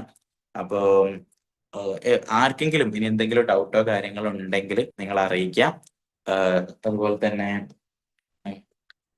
എന്തെങ്കിലും കാര്യങ്ങളൊക്കെ ഉണ്ടെങ്കിൽ ഒന്നും കൂടെ പറയാം. നമുക്ക് ഈ ഒരു സെഷൻ്റെ ഉള്ള വോട്ട് ഓഫ് താങ്ക്സ് ആയിട്ട് നമ്മോടൊപ്പം ബുജേർ സാർ ചേരും. നമുക്ക് അതുകൂടെ സംസാരിച്ചിട്ട് എന്ത് ചെയ്യാം, ഒന്ന് നമുക്ക് ഈ സെഷനെ വൈൻഡപ്പ് ചെയ്യാം. ആർക്കെങ്കിലും എന്തെങ്കിലും ഡൗട്ടോ കാര്യങ്ങളോ ഉണ്ടെങ്കിൽ ഒന്ന് അറിയിക്കാം. സാർ, BA എക്കണോമിക്സ് ജാമിയയിലും അലിഗഡിലും സിലബസ് പറയും. ഓക്കെ, സിലബസ് ഞാൻ ഡൗൺലോഡ് ചെയ്തിട്ട് ഷെയർ ചെയ്ത് തരാം ഗ്രൂപ്പില്. ഓക്കെ, ഞാൻ വേണമെങ്കിൽ ഇവിടെ നിന്ന് എങ്ങനെയാണ് എടുക്കാന്ന് ഞാൻ ഒന്ന് കാണിച്ചു തരാം. അതുപോലെ BAയും BSc എക്കണോമിക്സ് അത് തമ്മിൽ എന്താ വ്യത്യാസം? ഓക്കെ, എല്ലാവർക്കും ഇപ്പം വിസിബിൾ ആണോ? നിങ്ങൾക്ക് സിലബസ് ഓഫ് അഡ്മിഷൻ ടെസ്റ്റ് എന്ന് പറഞ്ഞാൽ AMUന്റെ അലിഗഡ് മുസ്ലിം യൂണിവേഴ്സിറ്റിന്റെ സൈറ്റിൽ പോയാൽ നിങ്ങൾക്ക് സിലബസ് ഓഫ് അഡ്മിഷൻ ടെസ്റ്റ് എന്ന് പറഞ്ഞാൽ കയറാം. അതിൽ കയറിയാൽ നിങ്ങൾക്ക് ഓരോ നോക്കുന്ന സിലബസിന്റെയും, അതായത് ഇപ്പം നിങ്ങളിപ്പോ നോക്കുന്നത് ഫാക്കൽറ്റി ഓഫ് കൊമേഴ്സിലാണ് ഇതാ BCom ഹോണേഴ്സ് വരുന്നത്, BComന്റെ വരുന്നത്. ഇനി ഫാക്കൽറ്റി ഓഫ് എക്കണോമിക്സ് അല്ല നിങ്ങൾ ചോദിച്ചത്, faculty of social science. Okay, BA ഹോണേഴ്സിലെ സോഷ്യൽ സയൻസിന്റെ എല്ലാ പ്രോഗ്രാമിനും ഓൾറെഡി അവർക്ക് ഒരൊറ്റ സിലബസ് ആണ്. അതിൽ നമ്മളെ ഇംഗ്ലീഷ് ആണ് വരുന്നത്. ഇംഗ്ലീഷ്, ഇത് BA ഹിസ്റ്ററി കാര്യങ്ങളാണ് വരുന്നത്. അവിടെ BSc എക്കണോമിക്സ് വരുന്നുണ്ടെങ്കിൽ അതിന് ഏതാണ് കറക്റ്റ് സിലബസ് വരുന്നതെന്ന് ചെക്ക് ചെയ്യണം. ഞാനിപ്പോൾ ബേസിക്കലി ആദ്യമുള്ള നോളജ് വെച്ച് പറയാണ്. ഇംഗ്ലീഷും Indo Islamic culture, general awareness and current affairs, reasoning and intelligence, ഇതാണ് അതിലും ചോദിക്കുന്നത്. ഇതിൽ ഹിസ്റ്ററി എടുത്ത് ചൂസ് ചെയ്ത ആളുകളാണെങ്കിൽ അവർക്ക് എന്ത് ചെയ്യും, ഇൻഡോ ഇസ്ലാമിക് കൾച്ചർ അല്ലെങ്കിൽ മൂവ്മെന്റ് ഒക്കെ അതിൽ വരുന്നുണ്ട് പഠിക്കാൻ, ഭക്തി സൂഫി പ്രസ്ഥാനങ്ങളൊക്കെ ഇതാണ് അതിന്റെ വരുന്നത്. അപ്പൊ നിങ്ങൾക്ക് ഈ സൈറ്റിൽ ഒന്ന് കയറിയാൽ നിങ്ങൾക്ക് കറക്റ്റ് എന്ത് ചെയ്യാം, നിങ്ങൾക്ക് പിക്ക് ചെയ്യാനാവും. ഞാനത് ചെയ്യാം, നിങ്ങൾക്ക് ഗ്രൂപ്പിൽ ഷെയർ ചെയ്ത് തരാം. നിങ്ങൾ എന്താണോ ചോദിക്കുന്നത് അത് ഞാൻ എന്ത് ചെയ്യാം, ഷെയർ ചെയ്ത് തരാം, അതിന്റെ ഡോക്യുമെന്റ് കാര്യങ്ങൾ കേട്ടോ. AMU office of controller of examination എന്ന് പറയുന്ന AMU control exams.com എന്ന് പറയുന്ന സൈറ്റിലാണ് ഇത് അവൈലബിൾ ആയിട്ടിരിക്കുന്നത്. ഓക്കെ, ആയിക്കോട്ടെ. ബുജേർ സാറ് അവൈലബിൾ ആണോ സാറേ?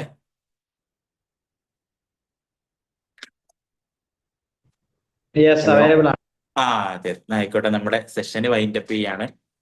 അപ്പോ എന്തെങ്കിലും സംശയങ്ങൾ ഉണ്ടെങ്കിൽ വാട്സപ്പ് ചോദിക്കാം. നമുക്ക് ഓൾറെഡി 1 hour സെഷൻ കഴിഞ്ഞു. അതിനുശേഷം എന്തെങ്കിലും കാര്യങ്ങൾ ഇനി ഉണ്ടെങ്കിൽ ഇപ്പൊ തന്നെ ഓപ്പൺ ആയിട്ട് ചോദിക്കാം. 2 ആൾക്കാർ ചോദിച്ചു. ഇനി എന്തെങ്കിലും സംശയം ഉണ്ടെങ്കിൽ പേഴ്സണലായിട്ട് കണക്ട് ചെയ്യേണ്ട നമ്പർ എല്ലാവർക്കും ക്ലിയർ ആണല്ലോ, വാട്സപ്പിലുണ്ട്. ഗ്രൂപ്പിൽ ചോദിക്കാം, മെന്റേഴ്സ് ആയിട്ട് നിങ്ങൾക്ക് ചോദിക്കാം. ഓക്കെ, ആയിക്കോട്ടെ. വേറെ എന്തെങ്കിലും കാര്യങ്ങൾ പറയാനുണ്ടെങ്കിൽ അതും നിങ്ങൾക്ക് കണക്ട് ചെയ്യാം. വേറെ എന്ത് ഡൗട്ട് കാര്യങ്ങൾ ഈ സെഷനുമായിട്ട് ബന്ധപ്പെട്ട്. അപ്പോൾ വൺസ് അഗെയിൻ എല്ലാവരും ഈ ഉദ്ഘാടന പരിപാടിയെ സംബന്ധിച്ച് എല്ലാവർക്കും കൃത്യമായിട്ട് നന്ദി രേഖപ്പെടുത്തിയാണ്. ഇനി അവസാനമുള്ള കീനോട്ട് അവതരിപ്പിക്കാൻ വേണ്ടിയിട്ട് ബഹുമാനപ്പെട്ട ബുജിയർ സാറെ, നമുക്കറിയാം എഡ്യൂബിൾസിന്റെ മെയിൻ ഫൗണ്ടർ കൂടിയായിട്ടുള്ള അദ്ദേഹമാണ്. നമ്മുടെ ഒരുപാട് നമുക്ക് static GK, general knowledge, current അഫയേഴ്സിന്റെ ക്ലാസ്സുകളൊക്കെ ലീഡ് ചെയ്യുന്ന അദ്ദേഹമാണ്. അദ്ദേഹം നിങ്ങളുമായിട്ട് സംവദിക്കും. Okay, welcome. ഹലോ, കേൾക്കുന്നുണ്ടോ? കേൾക്കുന്നുണ്ട്. കേൾക്കുന്നുണ്ട്. ഏതായാലും നമ്മുടെ സെഷൻസ് വളരെ അടിപൊളിയായി. നമ്മൾ ഒരു എയിമൊക്കെ നിങ്ങൾ ഇപ്പോൾ സെറ്റ് ചെയ്തിട്ടുണ്ടാവും, അല്ലെങ്കിൽ അതിന്റെ പ്രിപ്പറേഷനിലൊക്കെ ആയിരിക്കും.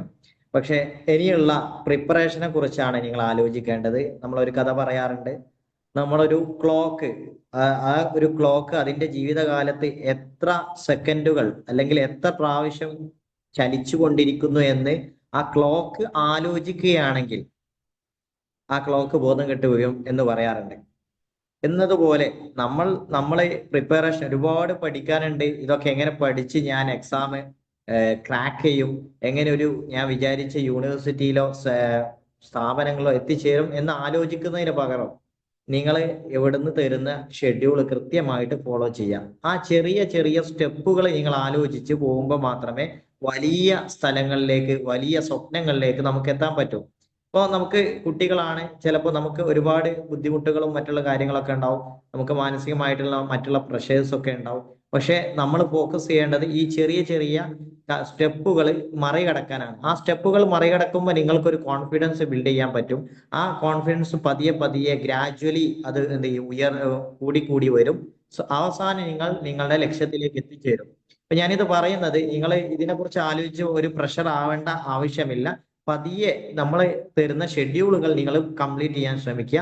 ഇതിന്റെ പ്രാക്ടീസ് ടെസ്റ്റ് മറ്റുള്ള കാര്യങ്ങളൊക്കെ എക്സാം അനുബന്ധിക്കുമ്പോൾ അനുബന്ധിച്ച് നിങ്ങൾക്ക് നിങ്ങളുടെ പഠനത്തിൽ തന്നെ ഒരു ഇമ്പ്രൂവ്മെന്റ് നിങ്ങൾക്ക് തന്നെ മനസ്സിലാകും. അപ്പോൾ ആ സമയത്ത് ആ ഒരു തീവ്രത കൂട്ടിയാൽ മതി. ഏതായാലും നമ്മുടെ പുതിയ ബാച്ചിൽ ജോയിൻ ചെയ്ത മുഴുവൻ വിദ്യാർത്ഥികൾക്കും ഒന്നുകൂടി നന്ദി അറിയിക്കുകയാണ്. തീർച്ചയായും എഡ്യൂബിളിസ്റ്റിന്റെ കൂടെ ഈ ഒരു വർഷത്തിൽ തന്നെ നിങ്ങളുടെ ലക്ഷ്യത്തിലേക്ക് എത്തിച്ചേരാൻ കഴിയട്ടെ എന്ന് ആശംസിക്കുന്നു. മാത്രമല്ല, എക്സാം കഴിഞ്ഞ് നിങ്ങളുടെ ഒരു സ്ഥാപനത്തിലേക്ക് എത്തിക്കുക എന്ന് കൂടി എഡ്യൂബിളിസ്റ്റിന്റെ ലക്ഷ്യമാണ്. എന്ന് പറഞ്ഞാൽ ഒരു സ്ഥാപനത്തിൽ അഡ്മിഷൻ തരുന്നത് വരെ നിങ്ങൾക്ക് വേണ്ടിയിട്ടുള്ള എല്ലാവിധ ഫോളോ അപ്പ് ഞങ്ങൾ തരുന്നതാണ്. തീർച്ചയായും നിങ്ങളുടെ എല്ലാ വിജയത്തിലും ഞങ്ങൾ നിങ്ങളുടെ കൂടെ ഉണ്ടാകും. എഡ്യൂബിളിസ്റ്റിനെ നിങ്ങൾ ആ ഒരു ലക്ഷ്യം, നിങ്ങളുടെ ഭാവിയിൽ വലിയ വലിയ സ്ഥാനങ്ങളിലൊക്കെ എത്തിച്ചേരുമ്പോൾ ഒരിക്കലും ഞങ്ങളെയും മറക്കാതിരിക്കുക എന്ന് പറഞ്ഞുകൊണ്ട് നിർത്തുന്നു. Thank you. Okay, thank you Vijayar sir. നമ്മുടെ പരിപാടി ഇവിടെ വൈൻഡ് അപ്പ് ചെയ്യാണ്. Okay, let me conclude. Okay, thank you once again.